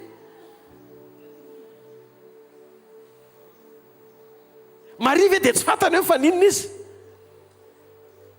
Fa rehefa mibaiko azy tereny filana, io le motivation diso ao anatin'ny fotsika eo am-panomponan'Andriamanitra. Raha vao misy zavatra manery atsika, anerentsika an'Andriamanitra, hamaly atsika, dia mampiditra ho isan'ny olona atsika ho isan'ny olona tsy fantatr'Andriamanitra tsika. Aoka tsika tsy anery an'Andriamanitra akaterena hoentin'ny filana andohalika eo anatrehany. Fa tsy fantany Maria. Fa inona nataony Maria? Nampiomana ny olona akatoan'Andriamanitra. Ny anjaranao aorian'ny fakatoavanao an'Andriamanitra. Vao makatoan'Andriamanitra ianao dia Andriamanitra miasa amin'ny fomba tsy takatry ny saina mamaly ny etaetanao. Zany hoe ny fanahy fakatoavana ao miasa ao anatin'ny olona avy amin'Andriamanitra dia mahatonga an'Andriamanitra anao zavatra tsy takatry ny saina hamaly ny olona amin'izay zavatra matapy-dalakale azy. Ndaso azavaiko kely aminao, vao nanomboka ny teny Maria, ataovy izay saina ataonareo. Tsy ny fampiresaka akory Jesosy sy le mpanompo, fa vao nanao ny asany Maria dia ny asiste azy Jesosy ara-panahy. Dia voavonina le izy dia hozy Jesosy nitsangana feno rano ny siny. Voafo fotsiny fa tsisy nyteny zany hoe efa niteny teo Maria moa zany tompo hoe tsisy an'izany mijaona toko faharoa, efa niteny teo moa zany Maria reninao hoe makatao zay zavatra dia efa miandry zay tompoko. Mbola mibaiko anazy ianao fagagana ihany zany. Fa vao hitany fotsiny hoe nakatoa dia nitsangana izy feno rano ny siny. Dia ny fenona rano ny siny dia tsisy vavaka teo amin'ny anona hoe alahary eto foentiko amam-bavaka. Tsisy zavatra nentina tamam-bavaka teo. Fa raha vao mety fotsiny ianao dia miara-miasa amin'ny fankatoavanao Andriamanitra. Zay mahatonga ny teny no autorité dia mahazo aina ao anatina toe-panahy mety amin'Andriamanitra. Azonareo ve? Azonareo ve zany zavatra zany? Dia nentina le rano. Tsy nila nentina mambavaka fa tonga saina le rano. Rehefa nanomboka nararaka tany anaty kaopin-dragovo, tonga dia mivadika divay le izy. Zany hoe ny rano ny tonga saina eny ampelatana mipakatoa. Ka misy zavatra tonga saina ho azy be dia be eo amin'ny fiainanao ilanao an'Andriamanitra io. Rehefa manomboka ianao manaiky ho isan'ny mpanompo, pakatoa an'Andriamanitra tsy marety eka ao anazy. Farany rehefa tena feno fankatoavantsika an'Andriamanitra, farany amin'izay dia hiala eto amin'izay. Amen. Raha pitso indray fotoana antsika manaraka. Rehefa tena pakatoa an'Andriamanitra ianao dia tsy manao vavaky ny mpanery an'Andriamanitra mivokatra, fa mitoetro mahatoky fotsiny ao anatin'ny vavaka nasandratrao rehefa tsara ny fiombonanao amin'Andriamanitra. Nisy pasteur anankiray, meko tantara kely anankiray ianao. Pasteur anankiray izy ity, misy ny rez-de-chaussée dia misy ny premier étage dia misy ny deuxième étage. ao amin'ny deuxième étage misy bara fisotrotoka. Ao amin'ny premier étage trano fivavahana nofain'io pasteur io. Fantatrareo tsara fa samy miasa ao anaty weekend na amin'ny fiangonana na amin'ny bara. Marina sa tsy marina? Dia mifanotonao ry zareo. Dia rehefa tonga zany ny weekend kododododobe ao ambony tsisy ivavahana ao ambany. Dia tapa-kevitra pastera. Za raha nandohalika fa leo mihitsy a. Anzy tsisy ivavahana ny tabataba ao ambony ao. Nandohaliko pastera, nandohaliko. Ka eo anatin'le groupe intercesseur miaraka amin'ny pasteur misy fianakavian'le tompona bara ao ambony. Fa niara mivavaka tao. Ndray andro tao anatin'ray volana katroka nivavaka pasteur. Nirehitra bara. Dia rehefa nirehitra le bara tao kila daholo le zavatra rehetrarehetra tao tsisy ndraisiny. Kanefa amin'ny fiangonana tsy voakasika le tao ambany. Dia inona ozy ianao ny zavatra nitranga. Napa-kevitra le olona tao ambony fa hitory tsy ampisalasalana amin'ny pastera. Satria namango sofrity tambony tao le fianakaviana intercesseur iny fa nalahelo ny avany hoe mahay ny entany. Dia ozy izy hoe pastera ahoana? Zay ao tsy pastera tonton ahoana? Zay ambany eo koa no mivavaka foana mba hafoana bara ty zany. Pasternareo mihitsy zany nandoro ny anako tato. Fotoana tsy nateo amin'ny pastera na mailisa amin'ny hidiny trano. Tsy fiasana fefa alina ny rehetra le izy. Maraina ny samita aka tsisika tsy taty pastera na tsy teo. Voaporoso zany fa tsy avy amin'ny pastera le hafa. Lasa izy nandeha nitory. Nitoriny tany amin'ny polisy amin'izay. Nyeti-po be misy nametraka plainte. Pastera tao ambany sy nivavaka zay nataony nampirehitra mibarako no zany tsy ekeko. Dia rehefa misy marakara io misy fitoriana na mety na tsy mety tsy maintsy atsona anao. Dia tonga tany amin'ny polisy pastera. Dia le polisy niantso amin'ny pastera vokatry ny fitoriana. Dia ozy le polisy nanontany pastera marina ve fa mibara dia mirehitra no mivavaka nataonao. Dia ozy izy pastera hoe ny marina mivavaka mba tsisy bara ao ambony fiangonana. Manakorotana anay ao anaty fotoam-bavaka tsisy antsonan'Andriamanitra mihitsy ry zareo ao. Fa za kosa tsy nino fa nampirehitra ny bara dia no mivavaka nataoko.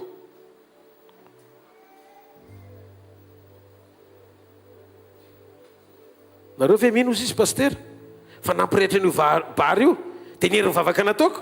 Dia ozy izy polisy namaly amin'ny pastera hoe pastera ny tompony bara indray ninihery mivavaka no nasandatra ao fa ianao mpanandratra indray tsy izy fonoana. Dia ozy izy polisy tsy possible raha ohatra ka vavaka na pastera kely fonoana ohatrany ny ampirehitra ny bara mikatona any fa nadiadina. Tsy possible avy amin'ity pastera kely fonoana ty mihitsy no tonga amin'ny bara irehitra. Ny marina dia zao anjaranao mivavaka mponoana fa anjaran'Andriamanitra mamaly vavaka anao. Zay tian'Andriamanitra anaovana azy fa mety mivavaka pastera. Jesosy mivavaka aminao ahako. Tena hoe toketo anatrehanao mba foany le bara ao ambony fa tsisy ivavahana tompo. Ovay le rangahy mety zay mivavaka nataony. Ovay fony mba ho isa mpivavaka ato dia tsy manao bara tsony izy rehefa naniny. Mba vonjeo ny fanany mety tsara fanabe le pastera mivavaka. Fozy izy Andriamanitra ampiretiko ny bara dia rehefa fahita izy midina.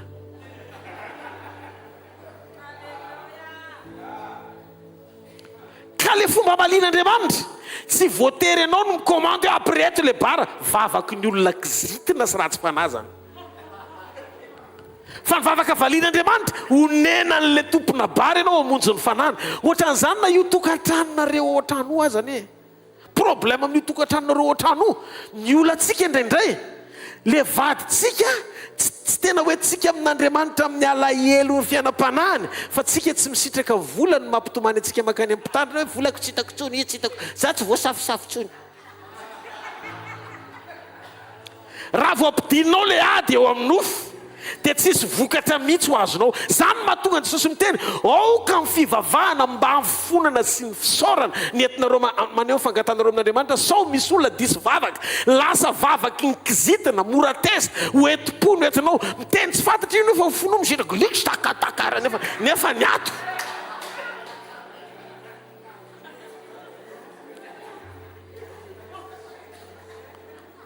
Halleluja! Ka ny fanompona mila fijoroana mamantatra ny volontén'Andriamanitra alohan'ny andoliany, satria Jesosy laza raha mangataka zavatra araka ny sitrapontsika dia miaino izy. Amen, sa tsy amen e? Variana ho le polisy, tsy possible. Paster tsisy fonotra an'ity. Nampirehetra tonga dia anao tsy clos, tsisy tsony. Fitohizana ankety. Heveriko hoe tena le pastera be, tena tonga dia lehibe fona reny, ka rehefa nananina dia ny tompony nampirehetra an'io. Raha vao tsy manam-pahendrena koa aloha ianao, mamaly eo anatin'ny ankety, dia rapitsy tonga ny arrestation. Halleluja! Fa sofana ny melesy ny pasteur. Nareo ve tena mino fa vavaka dia ampirehetra an'io ny fandraisana ny vavaka amin'ny fampirehetana an'io? Tena fahendrena le izy. Satria tsy mivavaka tokoa izy ampirehetra an'io. Fa fantany zavatra nangatahany, le tompona bara mba hiara hivavaka aminy. Raha vao ara-panahy nitondranao vavaka amin'ny fon'Andriamanitra, dia manetsika Andriamanitra anao izay tiany atao hamaliana vavaka anao. Ny anjaranao manandra-bavaka, ny anjaran'Andriamanitra mamaly vavaka. Ary ho surpris ianao amin'ny fotoana maliny. Satria rehefa maly anao izy, zavatra mifanohitra amin'izay nieritreretin'ny sainao mihitsy mety lalana moany ianao. Azafatra mpitady tereny filana amin'izay matery na dia amin'ny asan'Andriamanitra azy. Alohan'ny vavahana miteny amin'izay olona akaiky fonao ka fantatra hoe tokony ara-dalana aminao sy hijoro. Raha sendra tena tanteraka eo amin'ny asan'Andriamanitra izay zavatra tena ilaina amin'ny fanompona. Fa misy olona tena manana fo an'Andriamanitra. Misy zany. Rehefa tsisy ny olona dia miroalika indray loha atao any amin'Andriamanitra ianao miteny koa. Dia rehefa miteny any amin'Andriamanitra ianao tsy teren'le zavatra ny fonao, fa ataovy libra hoe asanao io, raha tianao dia tanterao, raha mbola tsy tianao dia aloha eo aloha. Zany mahatonga ty tompoti mbola elaela fa vita. Satria tsika tsy miezaka alefaso tsy raha vao alefaso foana ny eto dia ohatra miteny mandanonareo mandeha reraka ny olona, satria tsy mitsangana ny ara-panahiny olona, fa lasa teren'ny trano atsangana tsy vita ny fiainam-panahiny, dia ohatra mivokona kely eo izy sisa dia tsy hitany tsony zay tao, satria nanirivotra tokony enana raha tsisy tsony. Avelao Andriamanitra anao ny asany, ary ao ka halalaka ny fanompona azy amin'ny fofeny fitiavana no any fahatsika izany ho voninahitry ny anarany. Zany rehetra zany dia maneho amintsika fahendrena tokony ho ananana eo am-panatanterahana ny fanompontsika an'Andriamanitra. Mino fa voatany tsirairay avy. Halleluja! Dao tsika hitsangana amin'ny toerana misy atsika hisaotra an'Andriamanitra amin'ny fotsika manontolo.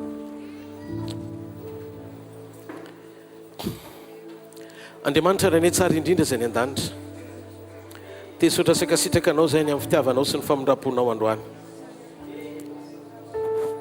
Misaotra ny amin'ny asarbidiny teninao izay tonga teto, nalefanao teto, nanangananao anay. Itotianay mandrakariva amin'ny sitraponao sy ombonanay tanteraka aminao. Mamindrafo aminay tompo, mamelany fahotanay rehetra. Esoritsy eo amin'ny fiainanay reo tontolo mpahazarana rehetra tsy mifanaraka amin'ny sitraponao ka mety mbola nampalahelo anao. Raisondrahan Jesosy, raisondrahan Jesosy, raisondrahan Jesosy, raisondrahan Jesosy. Raiso anadio ny feo amin'ny fieritreretanao, anadio ny fonao, anadio ny ota mora mahazo rehetra, anadio ireo vesatra rehetra.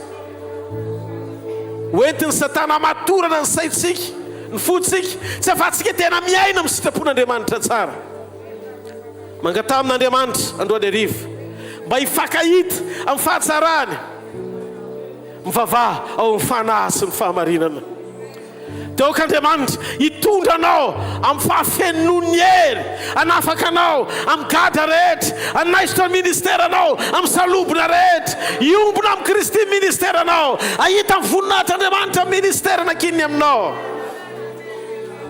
Aoka izao fa mira pirata amin'ny fahasarany, hiasa mikery, anangana indray ny fiangonan'i Jesosy Kristy eto Mahajanga, hiverina amin'ny fampianarana marina, hiverina amin'ny afatry Kristy, hiverina amin'ny asa tsara n'Andriamanitra, ary hijoro amin'ny sitrapony tanteraka. Tompon Jesosy eo, aoka ireo fampianarana rehetra, hafa rehetra, zay tsy avy aminao, mety mahafinaritra ny sainay, mahafinaritra ny fonay, fa tsy ankasitrahanao, tsy ho tafatoetra ao anatinay. Fa fao zay zavatra tsy nambolenao rehetra Jesosy amin'ny alalan'ny fiasan'ny fanahy masinao, dia oka ny herinao sy ny fanahinao hitoetra ao anatinay, amin'ny toe-panaraka an'Andriamanitra, amin'ny vokatry ny fanahy miasa sy mampiasa anay, ary manarak'izay dia ny fisehoan'ny herinao amin'ny fahasoavana, mba hisehoan'ny fiangonanao fa fiangonan'i Jesosy Kristy, ny fiangonan'ny andro farany. Manateny zay Jesosy ary miandrandra amin'ny fotoam-pampakarana, mba tsy ho diso eo anatrehanao, fa hahita ny voninahitra ao. Tianay ianao, maminay ianao, ianao ny rehetra aminay, mba kasitraka Jesosy eo. Dia rainay mandrakizay ny anaranao. Halleluja, halleluja. Afofany amin'ny lanitra ny tanao dia misoran'Andriamanitra amin'ny fonao ray manontolo, makasitra azy amin'ny fonao ray manontolo, sotra Jesosy ny fitiavana sy ny famindram-ponao. Oglava scenderiri kashandalararamba dayallo scenderiri kos levaranano kosandara sekushariro rialla bisondoro labrasundere sese Yeshua hallelujah. Misotra Jesosy ny fotoana androany, misotra ny amin'ny reto mpanomponao mahafinaritra reto Jesosy, misaotra ny amin'ny fafana mbola mifampizarany tsara teto anatrehanao, ny soa rehetra avy aminao teto amin'ny fanatrehanao, isitrahanay ny fanatrehanao sy ny fahatsaranao, noho ny fahalebiazan'ny herinao sy ny fahasoavanao izay miasa ao anatin'izy ireo tsirairay avy. Aoko voatahiry zay amin'ny fanetretena, amin'ny fitiavana, amin'ny fiombonana marina, amin'ny firaisapo, amin'ny fifakazaopo, amin'ny fitiavana tsy misy fitaka na fietsaram-belatsy, amin'ny firaisana fampandrosoana amin'ny fanjakanao, amin'ny fafahany manodidina anay tena mifakahita amin'ny voninahitra ao Andriamanitra, mba ho fiangonana tsisy petina na fiketronana no ampiakarinao ho voninahitra ao rery Jesosy mahalalako, amin'ny anara mahery an'i Jesosy Kristy avy any Nazareta. Halleluja, amen. Mangataka ny koralina mba hiakatra. Halleluja. Filazana foy rapitso ny fotoanantsika, hiditra lalindalina kokoa tsika amin'ny fanehoanan'ilay hoe otraniza ny fiangonana ho ampakarany Jesosy. Ndao ity tanana maveo an'Andriamanitra. Otraniza ny fiangonana miandro ny fotoam-pampakarana sy ampakarany Jesosy. Tambarentsika andresaka mikasika momba ny Andriamanitra sy ny ministera, ariva teo tsika andresaka mikasika momba ny ministera sy ny fiangonana. Rapitso maraintsika miresaka mahakasika ny fiangonana ho ampakarina. Dia ao anatin'io misy profesia tena avy any am-bavan'i Jesosy nampahitana ny Jaune ho amin'ny fiangonana, ho zaraika eto rapitso zany. Dia ao anatin'io ihany koa misy ireo image ahafantarana ny fiangonana ho ampakarina naseon'i Jesosy, reto le endrika mahatonga azy ho laovy amin'ny fiangonana, satria samy manomana na amin'ny fiangonana na Jesosy. Jesosy manomana toerana ho antsika, tsika na koa miomana amin'ny fiakanjona, amin'ny fikarakarana tsara, ny fitafiana azy mialohan'ny fotoana ampakarana antsika.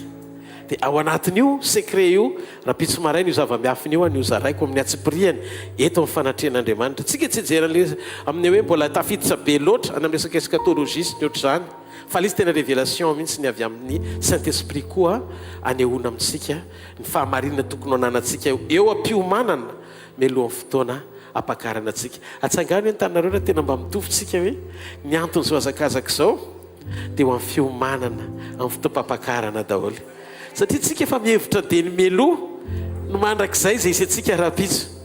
Zany no mahatonga ny Jesosy nahery vaika be mihitsy nitahiry foana ny mandrakizay Jesosy ho ambony lavitra noho izay nampiasany rainy azy.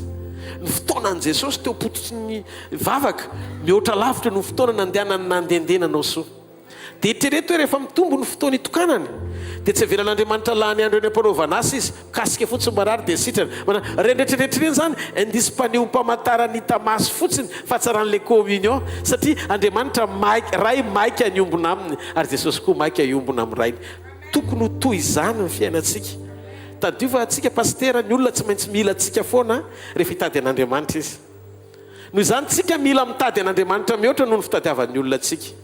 Dia aza mpandeferina ny chargeuranao fa rehefa avy anao dépensena énergie anao dia mety ho lobata raha vao tsy milamina satria tsy miakohaka sy tonga matetika eo tongotry ny tompo miombona sy manovo avy aminy. Noho izany ilaina ny faharetanao amin'ny tenin'Andriamanitra, ilaina ny faharetanao amin'ny fanahy-mivavaka, ilaina ny fiombonana amin'ny fanitsananao anaty fandinitena ro karazana toetra sy fanao tsy araka ny sitrapony rehetra ka ilana ny fidirany rahan'i Jesosy etsehatra nadio an'izany.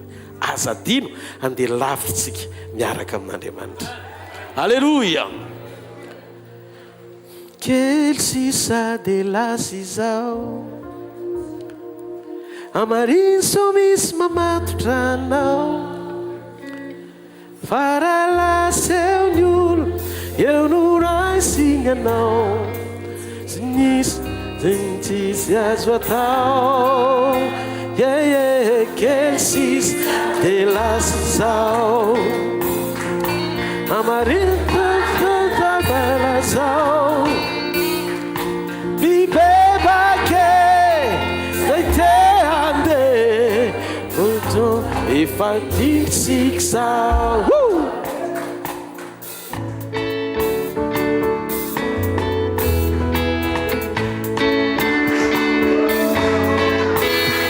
avy fanamlanitra tanatsika ho an'i Jesosy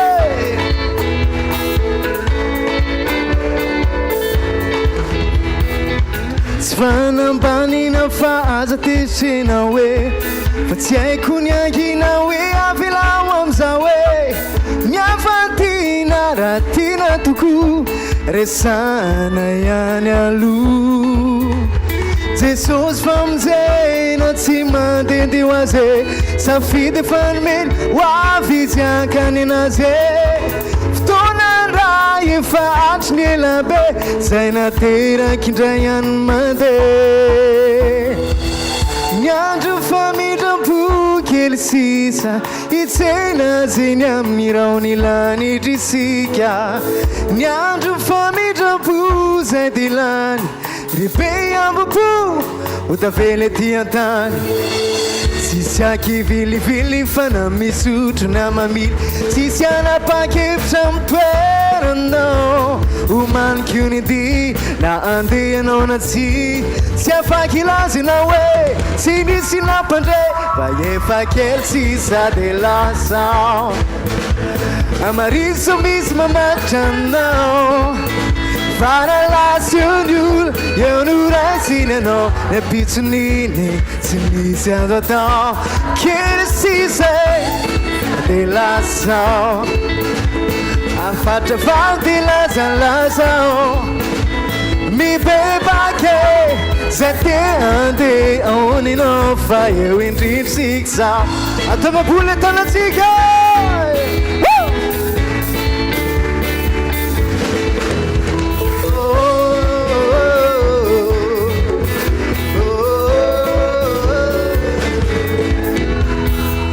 izonu lalana zany nolana zayne izy noany lalana mankany midirane tsisy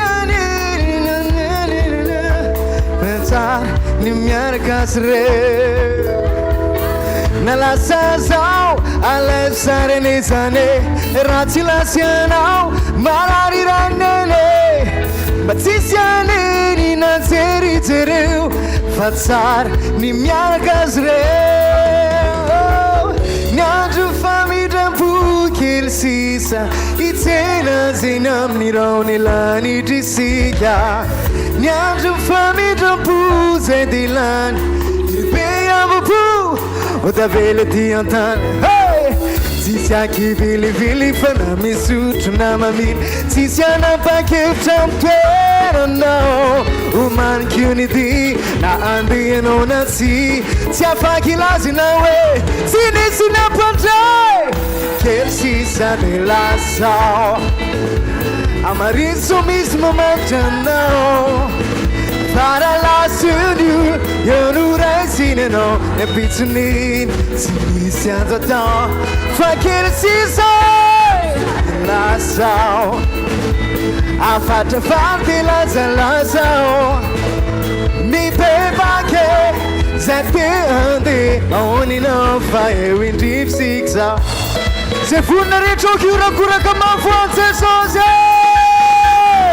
Hallelujah Ambule tanana, ambule tanana, ambule tanana. Sebuna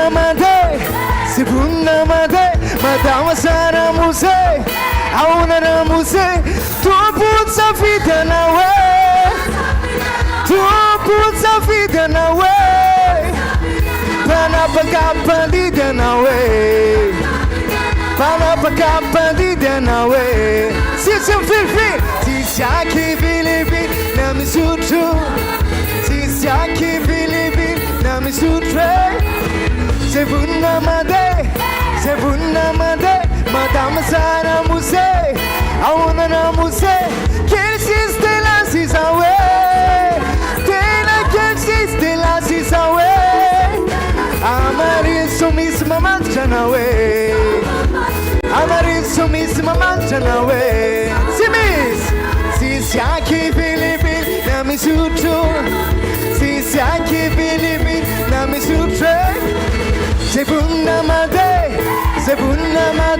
Madama sana muse Auna na muse Sotila safone Yeah, Luzabe Hallelujah Vera que tem nome de Jesus é Funacho honorere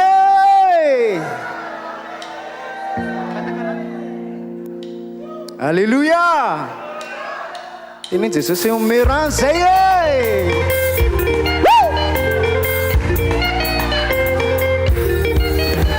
Assim então assim que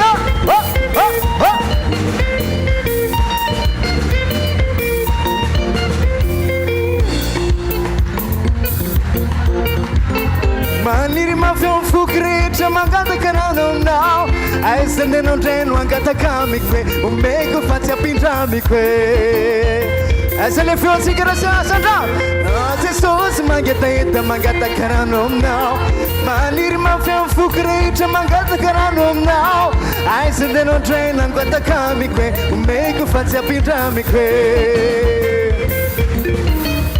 Matsakam no fanai You know for me Zandrai Amina Amituka Matsakam no fanasi Agita Mandak Sai Sosio Nyakuka Funaita Funinaita Wanaje Manchiria Anedancha Funinaita Funinaita Nawire Wanaje Manchiria Etiata Asura Kura Kama Fonse Sose Ho ho ho ho ho ho ho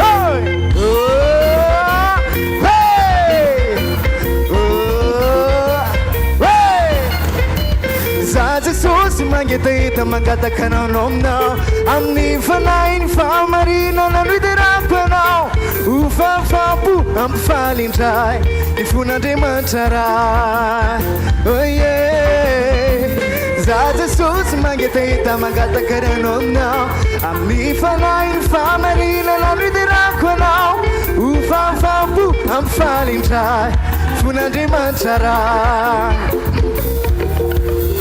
Matsakam no fanai, you no famizandrai, Amina Amituka. Matsakam no fanai, si agita mandak site socio miakuka. Vuninaitai,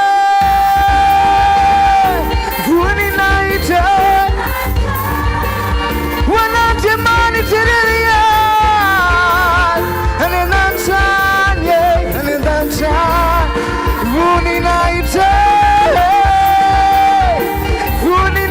Wanoire, Wanante mani tereria,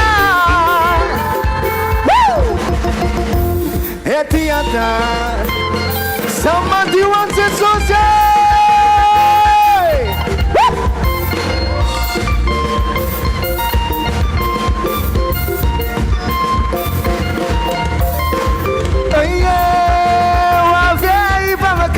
Marina na, yeah, if I'm a come live na, oh yeah, if I'm a come from Marina na, oh yeah, if I'm a come live na, Santa Daphne, Santa Daphne. Santa Daphne, Santa Daphne, Andre Manchale Luavne, Santa Daphne, Santa Daphne, Funinaita, Funinaita, Funinaita, when Andre Manchaleria, and in that time, Funinaita.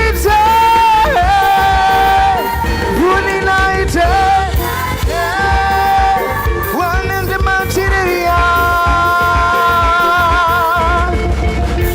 Etiata.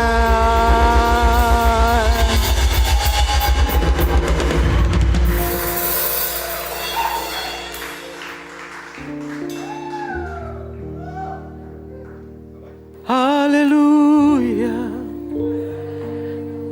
Teneno kaikunao Jesus we. Tena hoavy Jesosy ary izy tsy tarehetra hoe a fa miankina amintsika le izy hoe andao anompo tsara andao ametraka azy eo anoloana tejereo masony dia teneny tsara izy hoe miova amin'ny mesazy hoe Jesosy Kristy avy any Nazareta hoe halleluja izy no ilayntsika. Jesosy raha tonga ny andro apakaranao dia izay ilay tsy atahotra sady tsy angaiay izay ilay tsy tomany Jesosy fa faly eo anatrehany fanatrianao mandreny tropetranao amin'ny fotoana iverenanao ary sana no milaza ankehitriny Jesosy satria izahay ilay misafidy hiditra mifanasy amin'ny famarinana hivavaka mifanasy amin'ny famarinana dia hiafaka hiantsoantso izahay hoe maranatha Jesosy tongava vaingana Jesosy fa miandry anao fatratra ny olonao. Amen. Amen. Hoavy ny andro iverenanao eny amin'ny raony lanitra ho an'ireo ny misinandray ny famonjena natolotra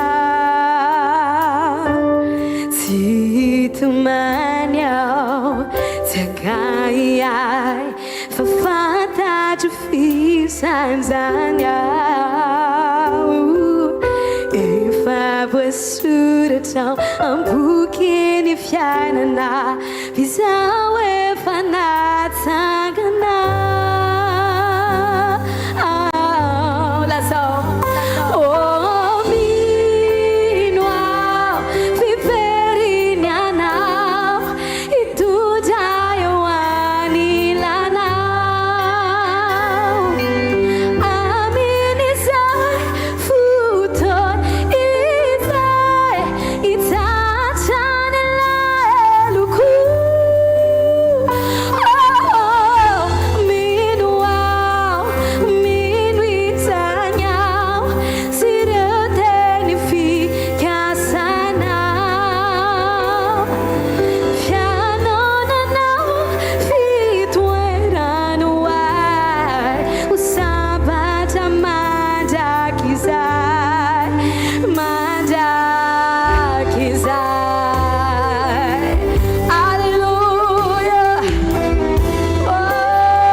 aoka hitan' jesosy amin'ny masompananao ianao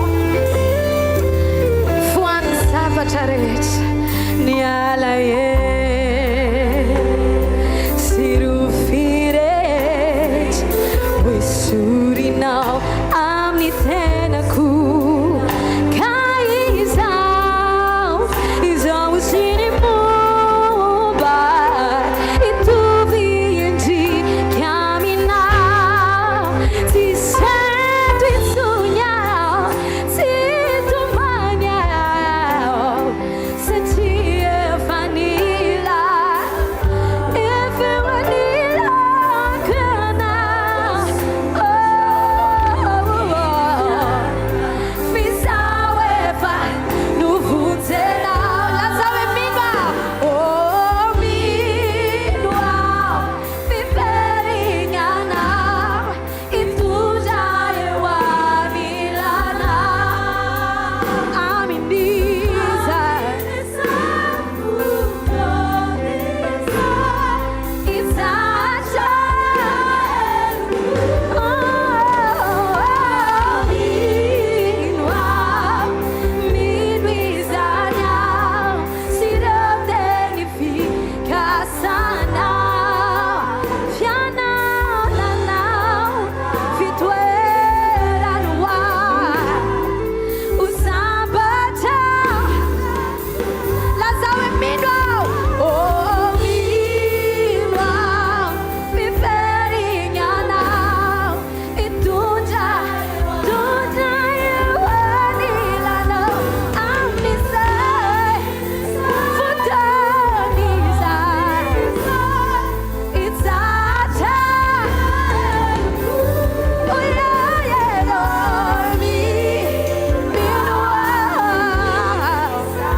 tsy misy fahafinaretanao ahy raha eto tany fantatry fa ny fiadanako ny fitsarako zay rehetra ilaiko ianao ihany Jesosy ka tsisy tompo ao faniriana mihoatra no ao aminao mandrakizay tsy sanatry tahotra ny overy fa tena faniriana lalina fa fantatry fa raha izaho dia avy tao aminao ny atoboako ary ny afarako koa dia iriko ba ho ao aminao mandrakizay ka tsy andriko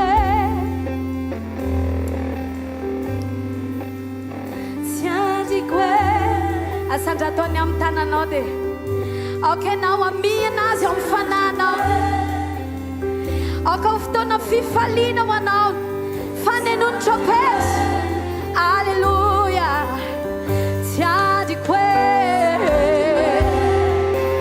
eo anilanao ho fininao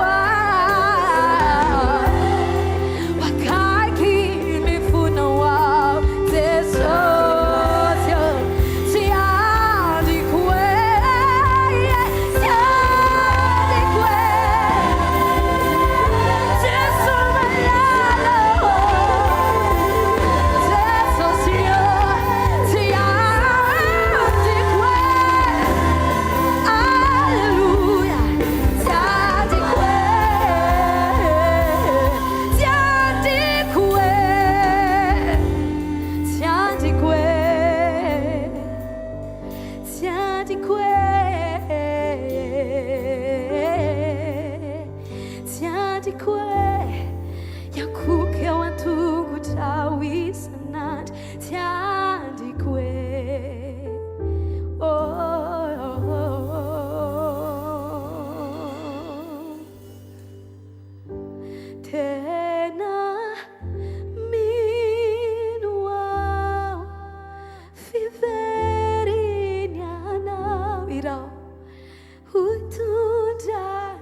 andrat'andriamanitro eo amin'ny seza fiandriananao. Aoka ny nofo rehetra koa kasianaiky ny fiandriananao.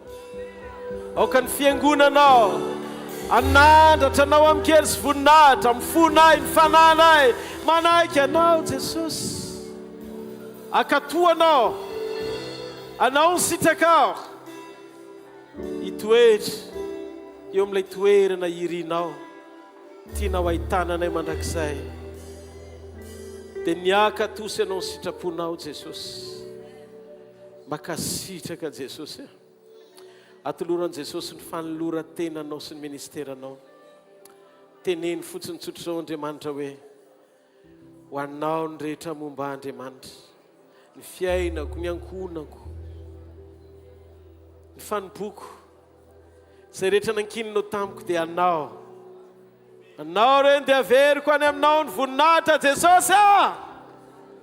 Makasitraka nanomboka tamin'ny maraina mandrapatonga nyity hariva ity, mifananay ravoravo ny fonay mankasitraka anao. Misotra Jesosy, voninahitra ny eo anao reny mandrakizay.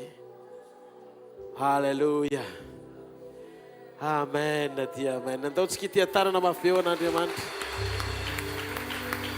Andaontsika ity tanana mafy Halleluja. Atsangany an-tanantsika raha falitsika nanomboka tamin'ny maraina mandraparivan'ny andro teto androany. Fikisan'i Jesosy zava-tsotsika tamin'ny teny fanambarany, tamin'ny famanginy, tamin'ny fiovampo nataony, tamin'ny bitsika manokana ho an'ny tsirairay avy. Andao mbola ity tanana mafy be ho an'i Jesosy, mpanjaka ny mpanjaka. Ho azy rery ny voninahitra mandrakizay. Halleluja. Mendrika anao Jesosy, mendrika mandrakizay. Zay dia tsinitsinina ny fiainanay raha tsy eo ianao. Zay Jesosy mbola hiteny anaraka anao zay anaja anao zay. Tsisy nininona solona ianao zany. Ianao no fiainanay hatramin'ny voalohany, ianao no ankehitrinay, ary ianao mandrakizay anay. Sotra dada malalo ho anao voninahitra mandrakizay. Amen. Azadiny teneno namana rehetra ho an'ny rapitso. Tena fotoana spesial rapitso maraina ho an'ny école de ministère. Ny famoahana ny tsy ambaratelo ny fiangonana pakarina.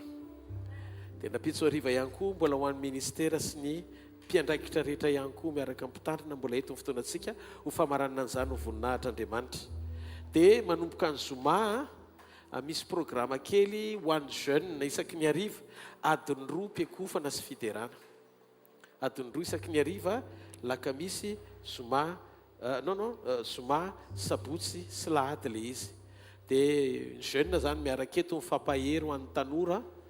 Dia mandray teny kely eto mandray zany tanora miomana miatrika ho amin'ny fotoam-pampakarana zany koa mila tanora mahery.